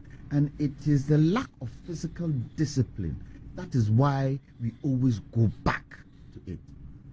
How many of the governments we've had in this Fourth Republic, tell me, you're a journalist and you are a very good journalist, and you've been a journalist for quite some time, and you've been to places where others haven't been. How many of the governments today have been able to handle corruption, have been able to handle the wastage in our economy, have been able to handle reckless spending, have been able to make sure that the financial sector is strong? How many? That is why, for me, I say it is not a question of MPP. It's a question of governments in this Fourth Republic have not been able to handle this economy well, irrespective of the kind of natural resources we have. Why is it that a company comes into Ghana, we want to extract your bauxite, we want to extract your manganese, we want to extract your gold, we want to extract your lithium. They extract it and take it away, and we are left bare. Why? And we are not ready. We are not ready to make sure that local companies are building capacity, intentionally making local companies strong. This gentleman in Nigeria, what's his name? The one who's building. Who made him? Who made him?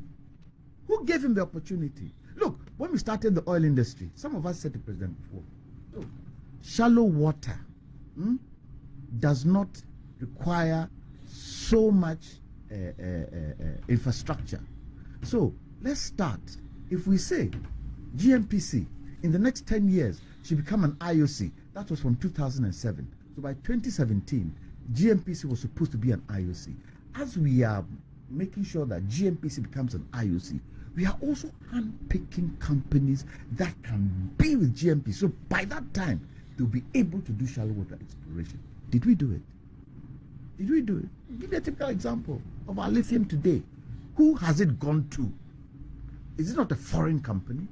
And the foreign company has made sure that they've taken the whole of the southern sector, Mankasim right up to Winneba. They have controlled it. Where is the Ghanaian in there? Where is the Ghanaian in there? Where's the Ghanaian company in there?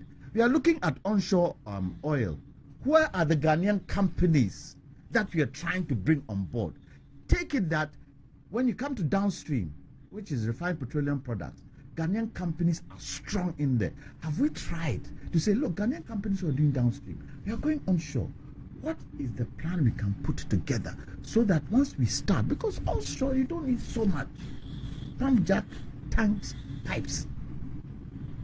Pump jack, tanks, pipe. You too, try as much as possible. Government to help you to strengthen your company. And hopefully, we will not do it in a way where we are doing party politics and we are giving it to people who support our party.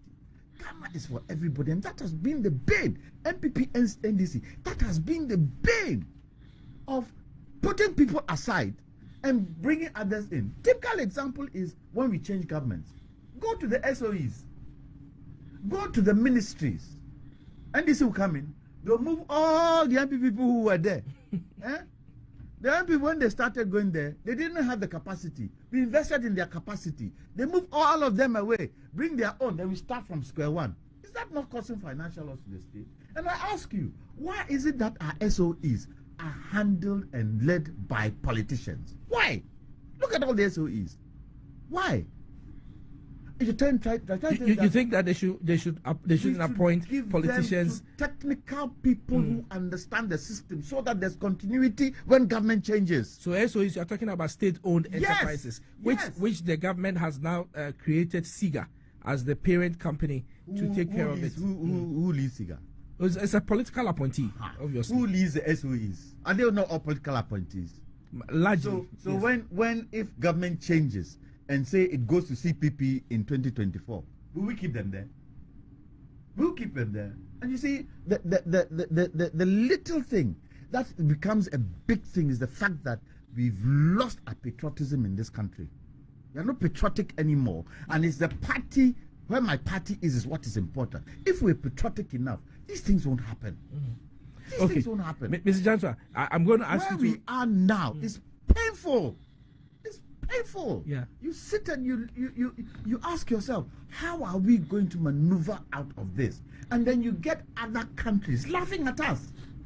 Okay, so I listened to the SADC. Is it SADC?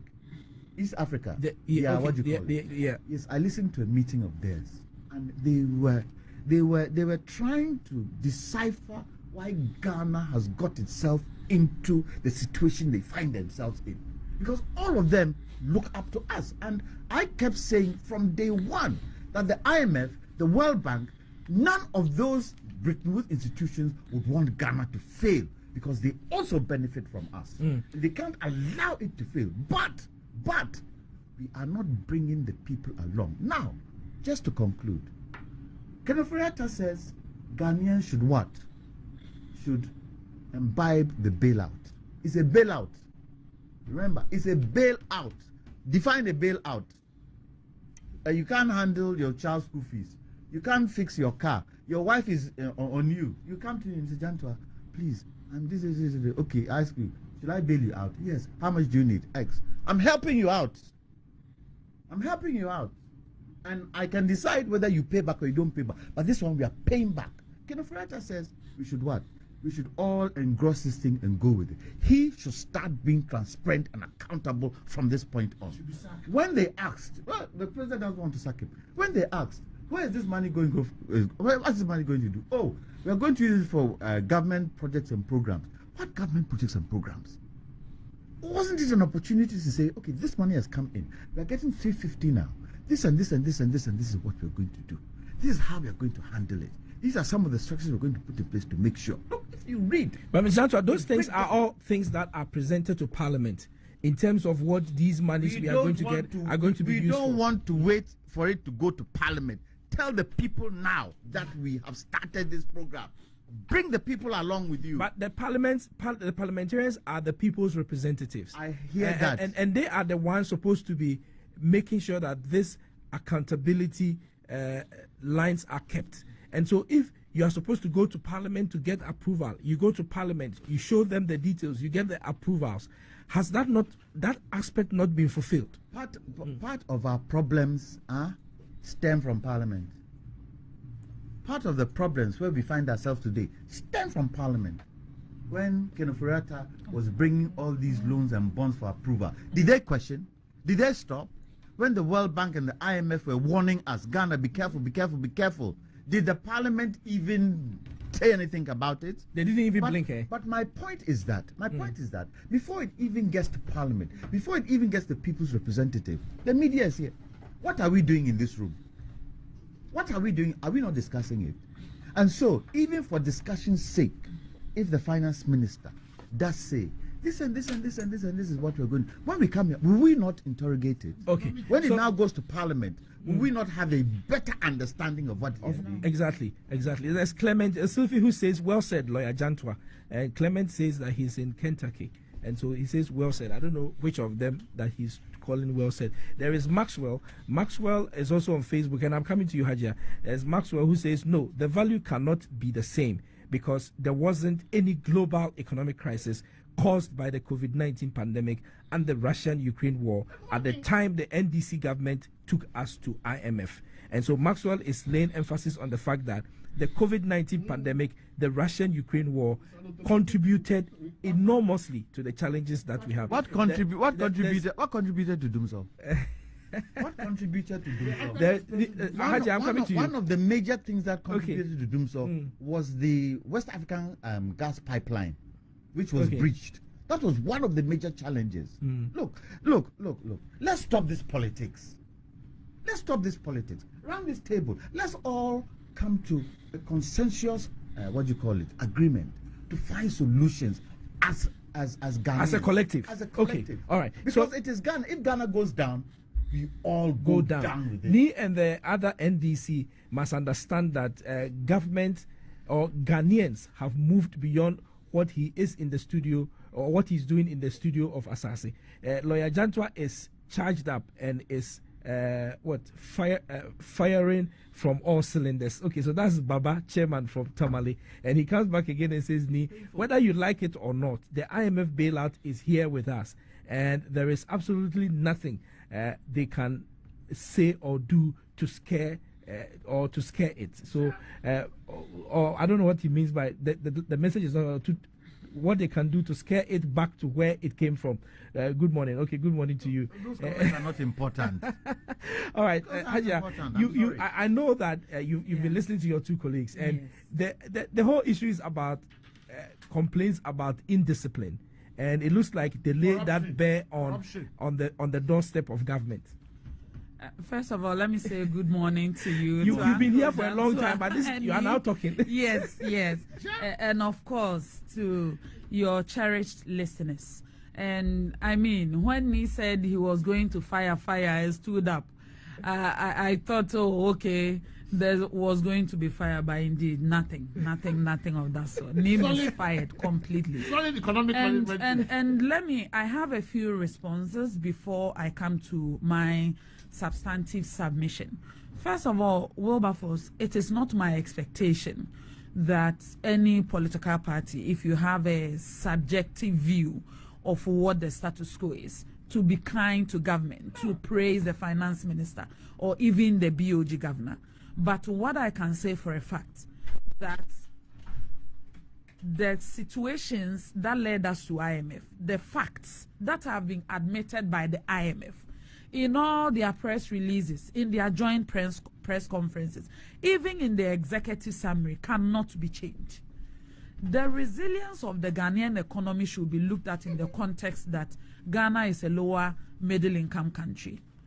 And evidence of investor confidence in our economy is the fact that in 2019, before COVID, by the end of 2019, yes, for the first quarter in 2019, we were under an IMF program. But remember, for almost 3 quarters, we weren't under IMF program. But Ghana was the highest recipient of foreign direct investment in the whole of West Africa, ahead of Nigeria for the first time.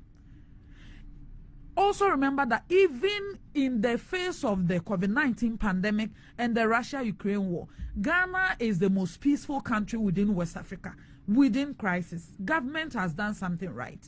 If we didn't have priority, security wouldn't have been a priority. And don't think that government doesn't pay the police service. We don't provide the logistics. Government does not take care of the needs and logistical requirements of the security services, but they are working out of the goodness of their hearts. They don't grow corn. They don't sell fowl. They are not into business. It's a protection program that they are running, fully funded by government. So if government finds the money for us to support security, for us to look at education, for us to look at road infrastructure, look at the annex that government attacked to the State of the Nation's address that was read by the president recently. You cannot possibly sit here, in all honesty, and say you are objective and say government has gotten everything wrong. Maybe your priority may not be within the priorities of government, but it is untrue to say that this government led by President Nana Addo Dankwa Akufo-Addo has done nothing for the Ghanaian economy. The evidence on the ground do not support that.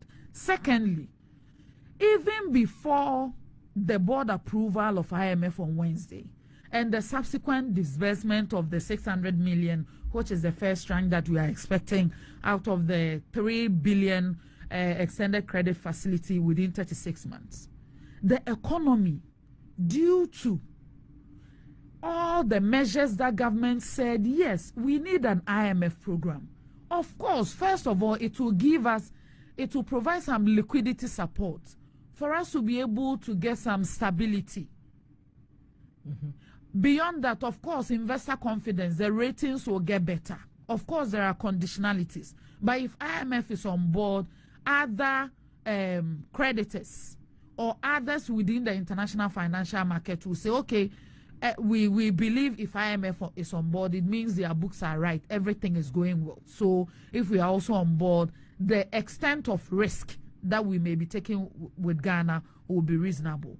Let us not forget that this economy is in a recovery phase. Why am I saying it's in a recovery phase? Look, within 1 quarter, inflation has dropped from 53% to 41%. Are we doing everything wrong? Inflation has dropped. This morning, I went to Google the dollar to cedi rates, and it has dropped to 10 cedi 80 pesos from 12 cedi. And even from the 15 cedi that we were seeing in December. Fuel prices. In December, diesel was selling in Ghana at 23 cedi, 47 pesos. We introduced a gold reserve program, gold for oil program, other things that will reduce the burden of requiring forex for BDCs to go and purchase oil into this country, the pressure on the dollar to reduce. This morning, on my way to this place, the prices that I saw on my way here of diesel, I bought diesel this morning at Allied at Jolu. And diesel is between 12 cedi 40 pesos, the highest, to about 11 cedi 50 pesos. Within a quarter or a little over a quarter, the price of diesel and petrol per liter has reduced more than 10 cedis. Even before IMF board approval and the first tranche of disbursements. So you cannot possibly say that government has done nothing. But there is something that brought us here. And if we are recovering, it is okay for us to have the kind of honest conversations that will guide all of us, especially those of us in the executive, in terms of policy and, to enrich the conversations whereby we also sit in the boardrooms and in the advisory meetings and say, okay, this is what people are saying. These are the conversations out there. What can we do to improve our fortunes? But Wilberforce, Ni mentioned that government failed to consult NDC. Ni cannot say government failed to consult everybody because that is not a reflection of the facts. Remember when government was doing at least for the domestic debt exchange, a lot of institutions, associations, financial institutions, among others, through continuous engagement and negotiations, put their hand under MOUs, under agreements with the Ministry of Finance. But for consultation, how would we get there? It is not accurate that we did not consult. But let me give you a reason why it may not even be necessary to consult the NDC in the first place. In opposition, before the election of a flag bearer, it can be presumed that the leadership of the NDC is in Parliament. That is the minority caucus. And when it comes to the economy and matters related to finance, we cannot roll out the role of even the ranking members and deputy ranking members on finance. These are the comments that the NDC had passed prior to we securing this first tranche of 600 million from the IMF. The ranking member of the NDC on the finance committee in Parliament, Honorable Kesela Toforsen. At the time. At that time, yes. He says it is impossible for government to secure a deal with the IMF in May. Listen to what Dr. Clement Apak said. And this is on his Twitter, 29th October 2022. He said, folks, the IMF negotiations are not going well as affirmed by Kwame Pienim for two reasons. Government cooked up figures and was found out. Government has no homegrown plan. These are the narratives, and I have some from Honorable Adongo and a lot of them. First of all, they lied. The government has cooked figures. The IMF have found out that we are cooking figures, so they said they won't give Ghana any money. Secondly, in fact, they didn't even believe we will secure this agreement. Thirdly, former GNPC CEO and former Deputy Power Minister, I have on social media and on their comments on some other platforms, I can cite some interviews that I watched on Ekosi saying, they announced to Ghanaians that even fuel, we weren't having money to bring in fuel. So there was going to be shortage of diesel and petrol at the pump in 2022. They said government was unable to pay salaries. We don't have a dime. And that we were at rock bottom. They used Sri Lanka to describe Ghana. They said all manner of things. So the voice and the intention and the position of the opposition was already known to government through their leadership at the time. So what was the point in going into any other consultation? They said you have cooked figures. So if you bring these NDC people to the table and then show them the figures that, okay, this is what we have. This is what we call PCPEG, our homegrown program that we are sending to the IMF to negotiate. And if they said they don't believe in it. So after all those public utterances, what did you expect that we will go and do with the opposition in the name of consultation? But Wilberforce, back to what took us to the IMF. And I'm just seeing on the Office of the Finance Ministry Twitter page that at Bank of Ghana, Bank of Ghana informs me that the first tranche of $600 million of Ghana's low-interest $3 billion ECF facility has been received. These funds will be used for BOP. I don't know what, balance of payments. So balance of payment and budget support, and will also help stabilize the forex rate and trigger a cascading effect on inflation. And that's the message that the Finance Ministry is put up on its Twitter handle. The first tranche has come in. You know, Wilberforce, if you look at the rate of growth, under the IMF program and after the IMF program, which on a 3-year average was about 7%.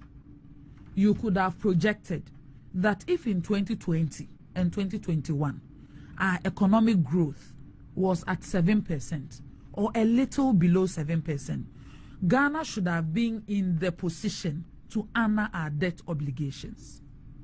Why did we not record a 7% growth in 2020? Because of COVID.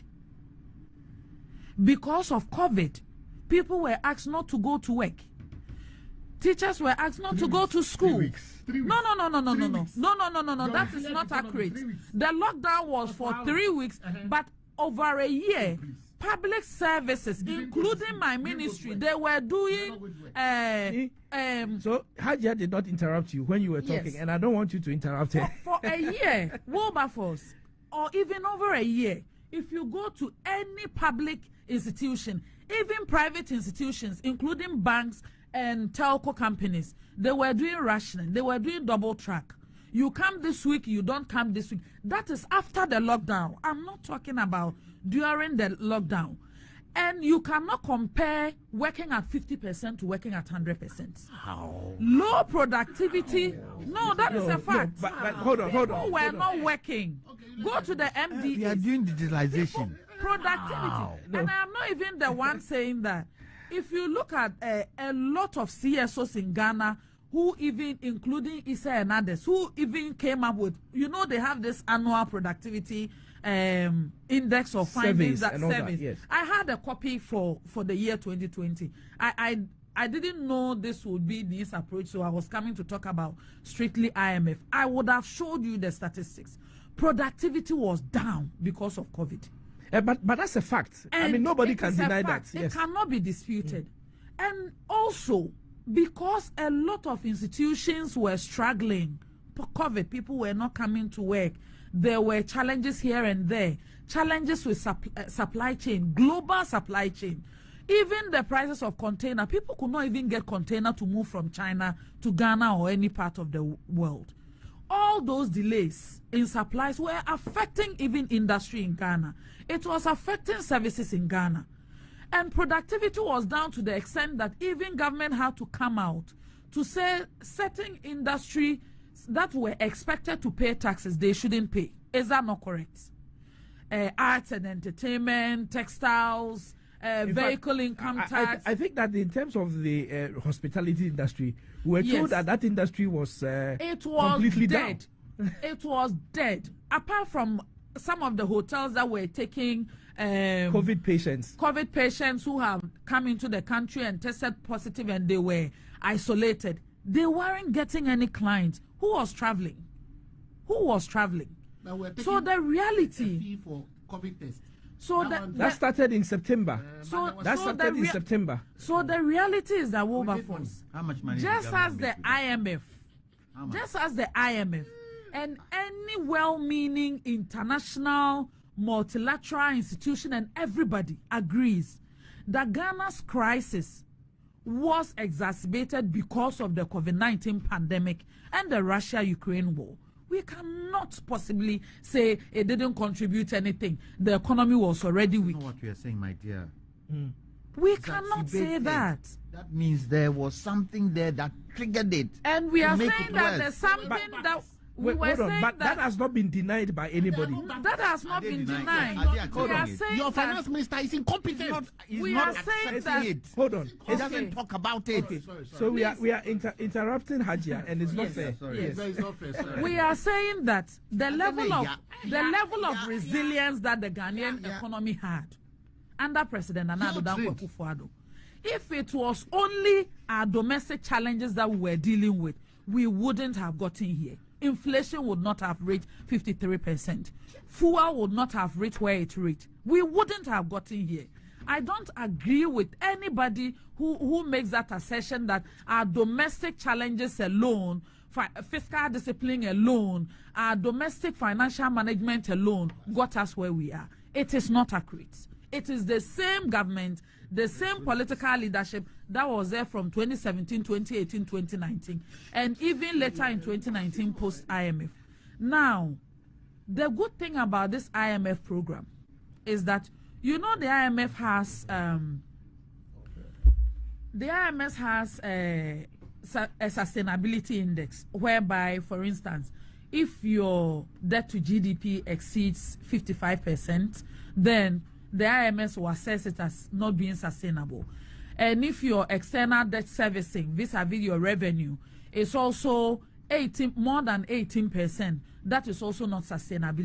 It's not sustainable. Yeah. Under the IMF program, okay, we get the collaboration of their technical team to sit down together, look at how best we can restructure and make sure we reduce our debt burdens whilst they are giving us the liquidity support through this ECF, so that we will have the luxury to spread some of our obligations over a long period of time and honor them later, or in tranches that will help us not use all the revenue we mobilize as a state to go out there to service our debts. Because you are indisciplined. And what are some of these structural benchmarks? Under this IMF program, one good thing that has been done is the fact that they selected some key social protection programs and set a minimum threshold for government as an obligation, so that we make sure we put money there. Hajia, sorry, why should they do that for us? Don't we see it? I'm saying it is we our see it? program. Mr. Gentleman, but this is a program that has been put together by the government. Neil was saying this It is is being government supported. Didn't program. we know that It is before we being went to supported by IMF? them. Shouldn't we have done that before we went to But IMF? going back- It's simple. But You they're can't going have back- the same finance minister being the one to lead Ni- certain Well, process. Is Ni- it in fair terms of that the I'm able to yes, come- no. In terms of the finance minister issue, I think that we should just leave it there, because Why should we leave there it is there? an appointing authority. That And is it why is we the must appointing stop. authority's The appointing decision. authority is being stubborn. Hold on. The appointing authority is being Go stubborn. Maybe when you become the The appointing appointing authority, authority is being stubborn. It affects us. We will say it. It affects What I us. become.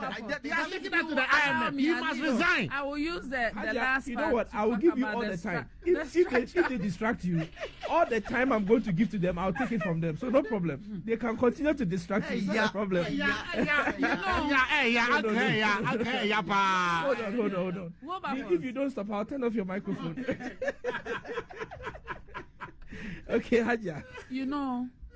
One of the key structural benchmarks has to do with energy sector recovery strategy or plan, which they want us to publish, so that we wouldn't accumulate any arrears within the energy sector, and also take the necessary steps to removing subsidies, improvements in recoveries, reducing transmission losses, among others. You remember that in 2017, when President Akufo-Addo took over office, up to June 2017, we still had Dumso. Our position at the time, yes, that's correct. Yes. And today, Even under Honorable Ejaku, we still had Dumso. And we still have to do so. The scale at which you are off for about 24 hours and you get 8 hours light, that is what we call Dumso. Not Doom CSA, not anything of that. I'm talking about Dumso. I am saying that. You know what? I will not allow. And I will not allow you to heckle Hajia. And I will not allow you. And then take notice that Hajia is not someone you can bully. So that one. Wilberforce, you remember that at that time our position was that the key issue we had within the energy sector was a financial problem. It wasn't a generation problem, not a transmission or infrastructure problem. It was a financial problem. Because if you look at our energy mix today, a little over 34% is on hydropower. Over 60% is on crude or gas or any of those. And about 1% is only solar or renewable. What was happening at the time? People couldn't pay electricity even though the lights were off.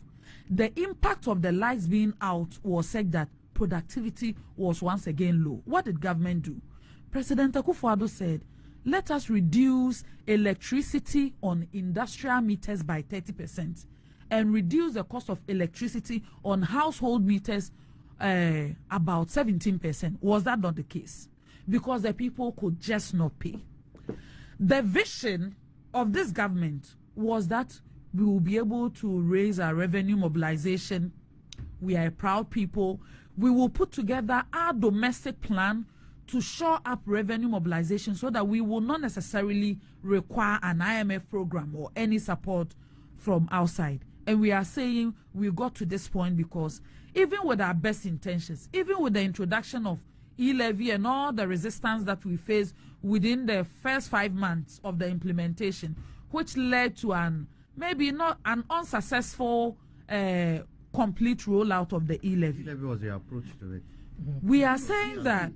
Hold on. We are saying that we did so much to the extent that government subsidies was primarily used to sort all the bills within the energy sector. And the finance minister, if you could remember, will come and say we have spent 7 billion on IPPs, take or pay. Was that not the case? And at the time, we believed that if we weren't paying the IPPs, the power will go off. So now we have paid. Of course, we still have an outstanding legacy bill of about 1.6 billion, to my understanding.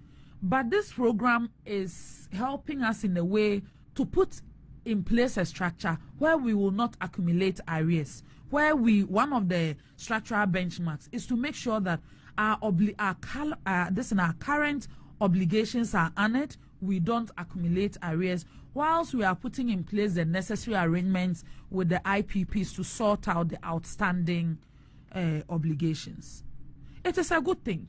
One of the other benchmarks is to make sure that the disbursement under the social protection programs are impactful and they are not absorbed by inflation. And I mentioned that the disbursement, the liquidity support, will go a long way to help us drop inflation. Of course, the money will go into other obligations that will reduce the pressure of we needing dollar from maybe the commercial market, which is even close to us, as we speak. But at the moment, the IMF program is saying that they are protecting or making sure that we do not cancel 4 key social protection programs: the NHIS, the capitation grants, the school feeding program as well.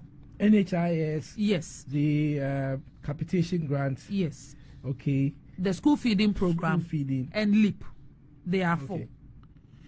And if you look at the budget, the 2023 budget that was read last year, you will know that free SHS wasn't affected. Of course, the Ministry of Education's budget was approved, although there is no express pronunciation on it. So long as that budget was read in view or in anticipation of an IMF program. And if you remember, the delays were also to allow the Ministry of Finance to make some engagements which will make that budget in line with whatever supports or program that lie ahead of us.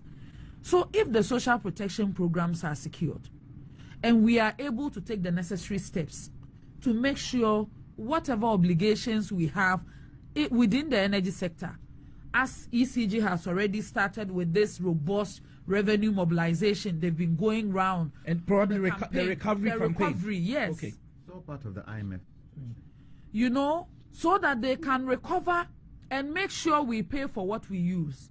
And then when there is adjustment in inflation, the PURC and other stakeholders can also sit and make the necessary adjustments so that we don't use the energy and accumulate debt. But we've seen some recent increases in tariffs, particularly electricity tariffs, and some have said that it's also part of the IMF conditionalities. If you could just address that.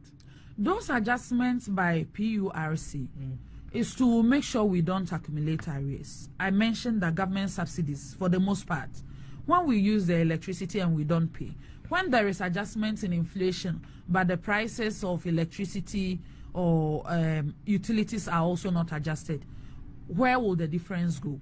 It will go to government as a burden for government to find money somewhere to pay. But in our current dispensation, we know all those obligations cannot go on government. So if there are some necessary adjustments, upward or downward, which will help the entire country to support government in honoring some of these obligations in the energy sector, it's one of the largest item on our debts book. So it will go a long way to help us with the recovery. But look at some of these things. If we're able to get the structural problems resolved, if with the liquidity and the program we are able to resolve the fiscal instability, we are able to get the cedi to be stable and inflation also at a reasonable rate. In my anticipation, the rate at which inflation is coming down, if we can see a drop of 13% within 1 quarter, I wouldn't be surprised if by December we are in the teens or maybe 20, and next year we are able to anticipate, yes, and go back into single digits. Okay, but the discipline aspect of things, which is one of the most important, if you look at the structural benchmarks. For example, you talked about the publishing of the energy sector recovery plan. The end date is June 2023, which is just a few days from now. And then you look at to publish a strategy after cabinet approval to streamline statutory funds. The strategy should include the following key findings of the review process, blah, blah, blah. That one too is September 2023. And several other benchmarks that are all there. The discipline to make sure that these benchmarks are met is what people are worried about. The discipline will come in legislation and enforcement in those legislations. And some of them have already taken place. If you remember some of the prior actions that were taken, including, let me run you through the acts that were passed by Parliament. The Excise Duty Act 2023, Act 1093 or 1093. 1093 is fine. Yes. The Income Tax Act 2023, Act 1094, the Growth and Sustainability Levy Act 2023, Act 1095, the Ghana Revenue Authority Act 1096, and the National Pensions Act 1091. And if you look at the executive summary, I read it this morning before coming. And you know the Ministry of Finance and BOG requested for technical support because one of the concerns that was raised to address the issue of corruption has to do with the assets declaration regime. So they are in the process of looking at drafting and passing Public Officers Conduct Act or something related to that to make sure we have a more robust regime, asset declaration regime, and address other issues that may allow an individual within the public sector to amass some wealth that cannot be explained. The second one has to do with one of the structural benchmarks that deals with the use of GIFMIX platform to deal with IGFs, because some NDAs have the discretion, handles their IGF based on their discretion. But if they are rolled, IGF is rolled onto the GIFMIX platform. Some companies or some SOEs, the IGFs are so huge that it's even more than whatever allocation that government will make through the budget. So if the can I add to that, please? Yes, please. And what is happening today, and let's recommend the government for that. Commend the government. Yeah, commend the government for that. The PPA, the Public Procurement Authority, have come out with a system called GANEPS. GANEPS has been linked to GIFMIX. And what GANEPS does is that every procurement from any of the government institutions has to go through GANEPS for them to be able to scrutinize it and make sure that the lapses and the wastage does not happen. But let me ask you, how many government institutions don't want to get onto GANEPS? Because the ones you mix GANEPS with GIFMIX, payment of money, procurement, it's aligned. It's aligned. But there are a lot of SOEs who don't want to go on there because they want to control their own procurement, which is wrong. And I expect the Minister of Finance to push. I'm on the GANEPS board, and I know what's happening. It doesn't seem, and I represent AGI on the GANEPS board, it doesn't seem as if some of the SOEs are interested. And I don't want to mention some of them here, But this is something that will streamline. So what if do we nothing need at all? do we corruption. need statutory direction? Yes. So law. Yes, law. To say that no matter what, you have must to be go part of it, because it is for procurement, and we know a lot of wastage. But why don't we have that? Because if we, of course, GIFMIC and all the other one you are mentioning have been established by law. Yes. So by why law. wouldn't it be put in this laws? GANEPS is being established through the Vice President's office with regards to digitalization, and so the PPA has taken that on. It now has to go to Parliament for them to make it law. Yeah. Okay, which I think is something that should be encouraged, because that is the only way to say that by statute, we can curb bits of corruption or parts of corruption where procurement is concerned. Absolutely.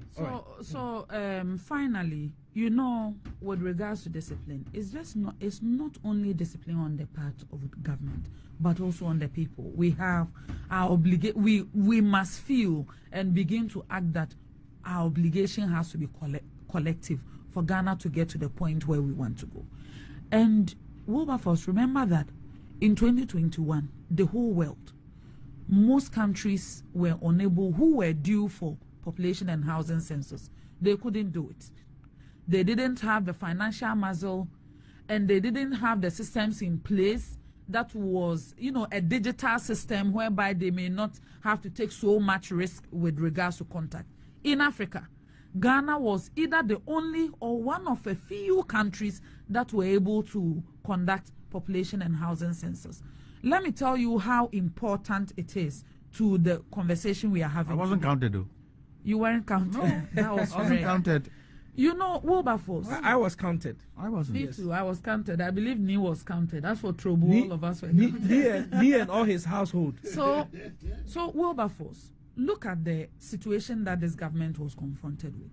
As a country, one of the things that we did not really build in our past had to do with data. Population, digital data, property. We didn't have a lot of data.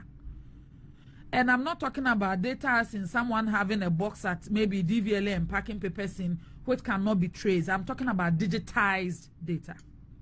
The investment in IT and anything that has to do with data collection is not cheap. It didn't start from what did NDC do with the national identification card? If we had the data, government would not spend over $1 billion getting Ghana card. What foundation? What foundation? Those are false. I'm saying one day you should call us here for us to prepare adequately and come and have a debate on this fiber optic issue that the NDC have been going around and peddling falsehood. We didn't have the data. Is it not for Ghana? It is not for Ghana. Uncle Jantua, the point I'm making is that you cannot build something on nothing. And this government should at least be credited for putting the necessary infrastructure. I'm not just talking about a stadium or just roads or anything, no. Because sometimes the conversation about infrastructure has been that show me a building, show me brick and mortar. If it is not brick and mortar, it's not infrastructure. We have done enough of that. But I'm saying the kind of infrastructure that will even help you analyze your problems and find the appropriate solutions to it, this government is doing the most of it. And it requires a lot of money, a lot of investment, which you may not get the people's praises for, because these are not like tangibles. Literally, let me put it that way. They say they are soft infrastructure. Yes. The people along with it so that the people understand. Simple. So the Bring point the is people that along. You have radio stations, plenty. Come sit, talk. You have television stations, have programs on it. Let people understand. So when you're spending the money, we know. So Wilberforce, by the grace of God, we have the data. We have a program. We have gotten the board approval from IMF. Just as the finance minister said, we believe this is a step that will give us stability, that will give us the relief to reorganize our economy in a way that is more resilient, that is more robust. So going forward, we expect that, of course, IMF money is not free, although it's 0 interest rate you will pay back. But the maturity is in 10 years. The good thing that this government has done is the front load of the disbursements. The 3 billion within 36 months. The arrangement is such that the 600 million that has been disbursed now, by 1st November 2023, if we do well in the next review, we get another $600 million, meaning this year alone we will get 1.2 billion. And then in the remaining 24 months, which is May of 2024, November of 2024, May 2025, November 2025, and also in April, 16th April 2026, okay, where the program will end. Yes, so we have 6 more reviews to go. And you know, Ghana always honor its review dates. If you look at our history in the past programs that we've had with the IMF, we need the public support to move with us. That if we should help government raise the revenue, we should help government implement all these measures and structural reforms that we need now. Government will indeed engage. It is not possible to carry the people along if you are not engaging. And that is what we are committed to doing.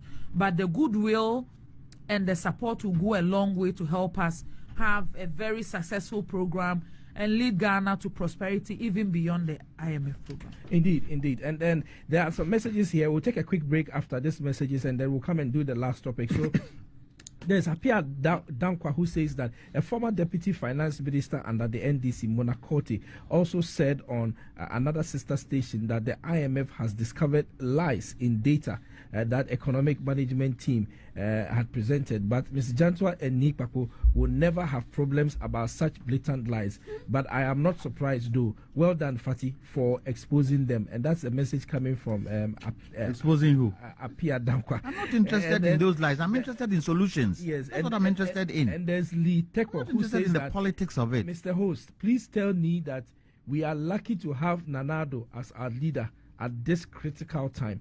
Britain has been downgraded from stable to negative. Nurses who have not gone on strike for 106 years are on strike, all because of COVID and the Ukraine war. Bear in mind that our land borders were closed for almost 1.5 years. So our airports were also closed for almost a year. I think the airports were closed for 6 months. 42,000 private sector people lost their jobs. So we should thank God for giving us Nanado and the MPP. And if that's people a go message on, coming if people go on strike, compare people going on strike, compare people not being able to afford food, which is more serious. Well, the strike. Anyway, so we'll be back shortly to talk about Mr. Mahama and the promises that he's making, including restoring the licenses of some banks in the country and all that. This is Asasi Radio, and the program is The Forum. We are back with the last lap. Please stay with us. Yo, what's up, Ghana? I'm Barry, and I'm repping the urban side of life. That's Urban 233, Ghana's urban vibe. It's live on Asasi Radio every Saturday from 3 p.m. We got DJ Boy Black with the Killer Fingers on the Juice with RBJ from GH and Outer National, all the way to the campuses with the Campus DJ Challenge. Urban 233 is music-driven, social media savvy, filled with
Here on Asasi Radio 99.5 and also 100.3 in Cape Coast, 98.5 in Kumasi and 99.7 in Tamale.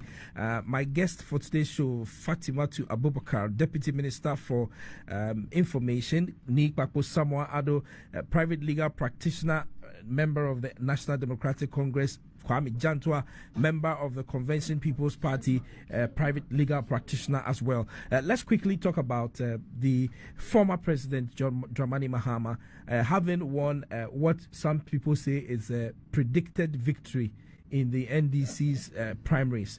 99% of the votes going in his favor. That is very, very a dramatic win. And then coming to talk about some of the promises that he made in his acceptance speech. One of them being the fact that when he comes back, should he win election 2024, he is going to restore the licenses of banks who went into receivership following the Bank of Ghana activating provisions of the Banks and Specialized Deposit Taking Institutions Act, that's 2016 Act 930, I believe. And the people's comments over the period since Mr. Mahama made his comments has been that his government passed the Act 930 when it was in office, and the Act has only been implemented. And so if the Act that he passed when he was in office is being implemented, why does he turn around and say that when he comes back, he's going to reverse what has just been done by way of law? But did you fairly administer the Act? That's the question. He is talking about domestic or indigenous presence in most of our areas and sectors of the economy. And that cannot be taken away. There must be domestic presence in our banking, finance, and other areas. You can't have a situation where we have a foreign-dominated financial sector. Do you understand the implications of that? If we haven't learned any lessons, at least Uncle John Twice was around when BCCI and those other banks, we woke up one morning and they have collapsed with all your countrymen's assets, and people had to lose their savings. What do you do in such situations? So there's every reason why we need to necessarily protect indigenous grown businesses. We all sit here and talk about how good Dangote is, to the point where now Dangote's annual turnover probably is 2 or 3 times Ghana's entire GDP. Did Dangote just get up and become Dangote? Or did Glo just get up and become Glo? All these Nigerian companies, all the banks you see today, there has been a deliberate policy to prop them up. Ours is to kill and destroy. Typical example is Parkway Sindu. Had one of the largest branch networks in Ghana. We cry today about SMEs and what do you call it? Small scale financing. Well, there's a word for it. Microfinancing. How would you encourage people to save and to have a savings culture when you destroy your very own? So President Mahama's point is very simple. That when he comes, the same laws that have been used, after all, the law is made for man and not man for the law. The law that you are referring to says in section... What are you talking about? I'm saying that it is the implementation. I just want to read... It is people that implement the law, and you can skew the implementation of the law if you have an agenda. Okay, I just want to read the law to you. Do you really and it talks about receivership... No, hold on. Receivership and liquidation.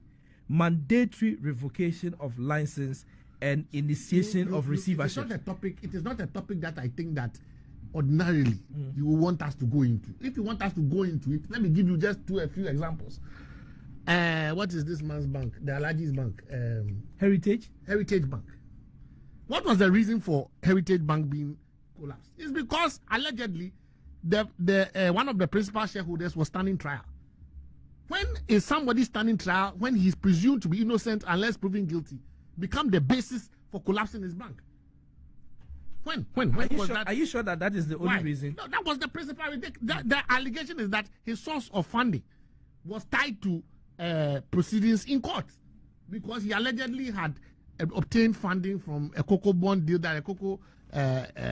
So what I understood is that they said that the money that he used or proposed as deposits for opening of the bank was proceeds coming out of a certain deal that he had with Cocoa Board. Correct. And then prior to the arrival of that money, in terms of the tangible money, he had already been given the license. So it was more like it was the board. Look, if you are talking about those other people that did not even meet the minimum threshold, there were banks who were saved by the government. What was the criteria for saving some and removing some?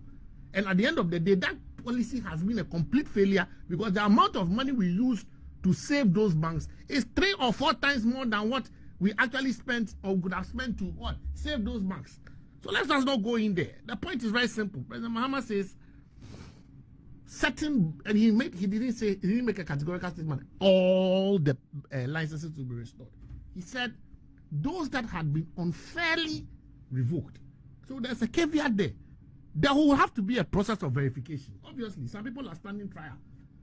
There are ongoing cases in court. If you are convicted of stealing state funds, how can anyone in his right senses say that I'm restoring your license back to you? Obviously not. If you are convicted of stealing state funds, you can't tell me that somebody like Mr. Essien, who is refunding, he has pleaded guilty. The man has pleaded guilty to stealing government funds, and he is going through a process of repaying those monies. Who in his right senses will say that an individual like that his license should be restored? He has even been banned from becoming a director of any financial institution. So do you think that Mr. Mahama should have rather said that when I come back, we will do an inquiry? Let me finish. That those that have been unfairly revoked. Look at his statement. So you cannot put words into his mouth. He didn't say that I am going to restore all licenses. No. And that is the only part of the speech you want to select. I will go to other parts of the speech. No, I'm not selecting. Oh, yeah, but that's the only thing you said. No, I'm not doing any selection. I'm only asking. Are you saying that in his entire speech, that is the only thing he said? No, so obviously he talked about building a stronger institution. He's not going to be a clearing agent. We have a clearing agent as a president now. He says he's not going to be a clearing agent. He's going to allow the state anti-corruption agencies to work. He's going to restore the ANAS principle. Today, ANAS is afraid of being in this country. Today, ANAS of all people, ANAS principle. ANAS principle, that done it. But you don't support the ANAS principle. I don't support it. That one is my personal decision. But your president, he gave an undertaking before the people of Ghana that he was going to adopt the ANAS principle. Today, ANAS is scared for his life. Another point that he made in respect of his speech was about restoring financial discipline to our economy. That is very, very important. And he's not going to do it alone. He's talking about engaging, you understand, others in coming together to put together a plan that will put Ghana's economy back on its proper heel. Because as for this IMF program, it's only, as they say, you have been taken to the hospital and have been given emergency treatment. What are the fundamental things that you remember? Our president, he was the one that made me remember that I'm going to change this economy from the Gadsisberg economy to yes. Still, we are in the Gadsisberg economy. You understand? We are still in the Gadsisberg economy. You understand? But for zero. But when he said he was going to change from the Gadsisberg economy, did he say he was going to do that just within his term of office? Yes, it's a process that has been 18 months. Yeah, one district, one. What can we crop how? I dry your people. Okay. We don't have so much time, so let me come to Mr. Jantua. Hajia will have the last word. Mr. Jantua. District 1 billion. Mr. Mohammed's Mr. Mohammed's address after winning the elections and all the matters arising. The one that resonated more was the issue about restoration of licenses of banks and all that. Your quick thoughts about that. I was trying to look at the statement. I have it on my body cover. I couldn't find the statement. Did he not indicate that it would be a policy statement? Which one? The resurrection of the banks. The banks. Yes. So it would be a policy statement, because we should be able to differentiate whether it's a policy statement or is a political statement. Two different things. Well, yes, the platform where he was speaking, he was accepting an election, and he was making policy statements. I'm not sure he was making a political statement. No, but some people have read into it as a political statement. Like the one district Why You know, the state will have that one I don't know, but I'm talking. I'm saying 1 billion. I'm saying what I understood it to be. Some people are saying it's a political statement, so nothing will happen. Look, for me, anything local content, I go for. Look, from this DDE, 15 local banks have lost 15 billion cedis. What does that tell you? How many local companies, private sector companies, can go to the foreign banks to get loans? The foreign banks would look at your economy first before they give you the money. So anything local content, anything that will boost the local industry, I go for it. President Mahama, he's been there before.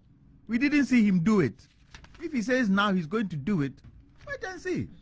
Wait, let me go. And I have a list of the things he said. He said what? The next NDC government will appoint only 60 ministers. Yes. Let's see. Mark difference. Wait. Look, you see, if it was Kwame Jantua, who has never been president before, but he's aspiring to be president. Oh, Charlie, I'm making only an example. Who hasn't been president before, and now the likelihood is that he can become president. He has the right to talk about 60 ministers. Because there's nothing to show, nothing to compare, that when he was once there, he didn't take 60 minutes. We were trying to do the mathematics, So Mr. Jantua. We're trying to do the mathematics. There are 16 regions in the country. When you appoint 16 regional ministers, that's 16 out of the 60. Yes. The Constitution makes provision for 19 cabinet ministers. Correct. So let's assume that you are appointing 20 ministers plus deputies. That is 40. You're not obliged to appoint all deputies. No, hold on. If you add the 40 to the 16, you are talking about 56. You might decide not to have deputy ministers. Yes. For the cabinet ministries. Yes. Why? They are what you call it. Wait. I'm here. You have directors. Yes. You have directors in all ministries. What do they call them? Chief directors. Chief directors. Uncle. The chief directors are technocrats. Yes. And they do the job. So sometimes these deputy ministers, I don't understand it. Yes, there are some ministries where you would say you might need one deputy minister because of the volume of work. You don't. Because the volume of work. Ministry of Justice. So for instance, Have the Attorney General and he has enough. no, that Ministry of Justice is a technical area. You don't need So something like energy, which is huge and broad and very complicated. You might say the minister can't do it all, chief director can't do it all, so you might need one. However, you might say you are employing 60 ministers and do what President Nana has done by having so many people flood the area. So if he said it, let's see what he can do. Now, investigate the perpetrators of Ahmed Swali's death. I agree to that. Uncle Bohobio. That one I agree to it. It has to be done because we have to protect our media. Yes. We have to protect our journalists. They are the only mouthpiece for the people. When the people are going through challenges, it is a radio station they come to. It's a TV station they can go to. So that is important. Okay. Investigate the Al Jazeera gold smuggling. 1 minute more, because I have to come to Hajia. The time is up. Galamsey scandal. Yes. Key. Yes. Key. Correct. Uncle Bohobio. Key has to be done. The next NDC government will fight corruption with robust measures. What did he do when he was president? Didn't he fight it with robust But measures? we're not clearing. Wait, Clearing house. You see, some of the things he's delineated here, some you can clap for him. Others you have to question. And he has to prove. Look, one thing President Mahama has to do, he has to build confidence in the people. Because the MPP, if I might say, has somehow succeeded in making it feel as if he's incompetent. So his first responsibility, he said these things, he should show us the how. Not only talk about it, show us how are you going to do it. You've been there before.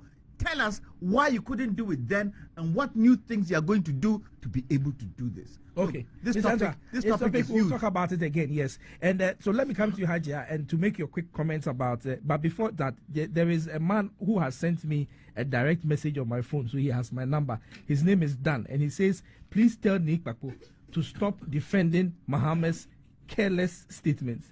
So I've read it to you, Nick Kpakpo. He says you should stop defending the careless statements. Hajia. Wilberforce, the former president said a lot of things. There are some 7 key areas that I wish I could address. I don't know if time will permit me. But let's start from the popular one. I'll come to that. It's my field, so of course, I'll come to that. Are you a journalist? No, information sector. Yes. It's been your field all this while. I thought you were a lawyer. No, I'm a lawyer, but the information ministry. She's a deputy minister. So where you are getting your money from this time? That's why it's your field. Wilberforce, yes. You know, sometimes we need to separate political talk from real intention. And there are times when the intentions are not enough if they are not backed by credibility. That is why when you go to courts, it is even sufficient that you are able to impeach a witness's credibility, and whatever they are saying may not even hold any weight. Let's come to former President Mahama's comment about constitutional review and his intention to scrap ex gratia. In fact, he is saying even before there is constitutional review, he will take the necessary measures as a matter of policy on the executive side. On the executive side to scrap it even before the review. Before former President Mahama became president in 2012 by accident and became president in 2013 by election, he had at least received ex gratia 3 times.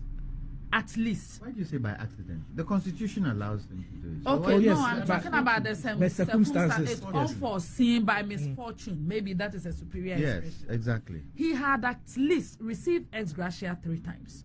In fact, former President Mahama has received more ex gratia than any politician in this country. He has been member of parliament several times, deputy minister, vice president, and president. Are you holding it against him? Is that what? No. Understand? No, please. No, she's making a point. Yes. So let me build. And the time is almost up. So let me let's build allow the her. premise to that point. I am saying that the former president, on several occasions, as an MP, as a minister of communications, and a minister of information, as a vice president and president, he has had the opportunity and resource to make his position on ex gratia known. If he is opposed to ex gratia, it should have been known whilst he was collecting it. He praised Togbe Afede for returning his ex gratia.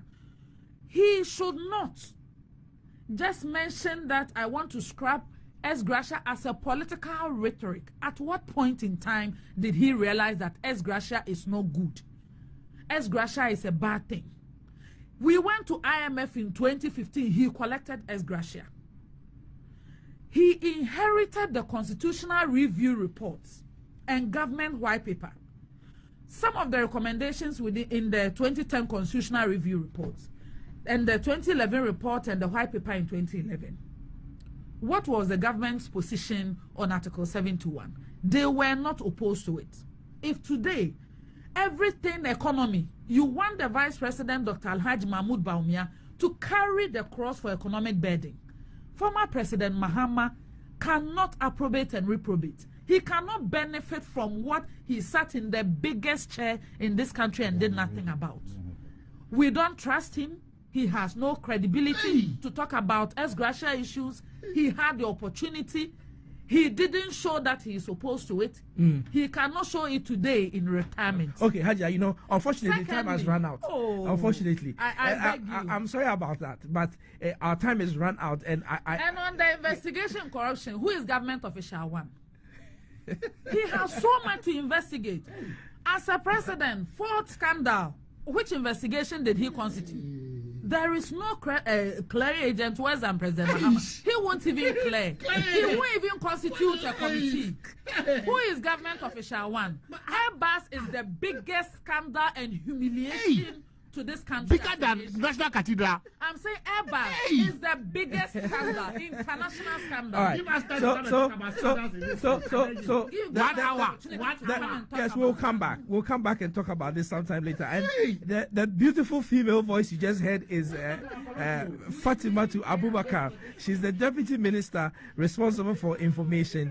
Nikpapo Samoa Ado is a private legal practitioner, and he says he's the honorable chairman of His Grace A Trobo constituency. Please, I've said it. And then Mr. Jantua is a member of the Convention People's Party and also a private legal practitioner. Earlier on the show, we did speak to two professors.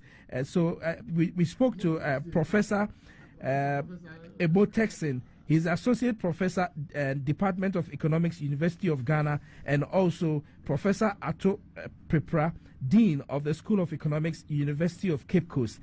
The show has been produced by Emmanuel Ohiming. My name is Wilberforce Asare. I've been your host for today. Thank you very much for the courtesy of your company.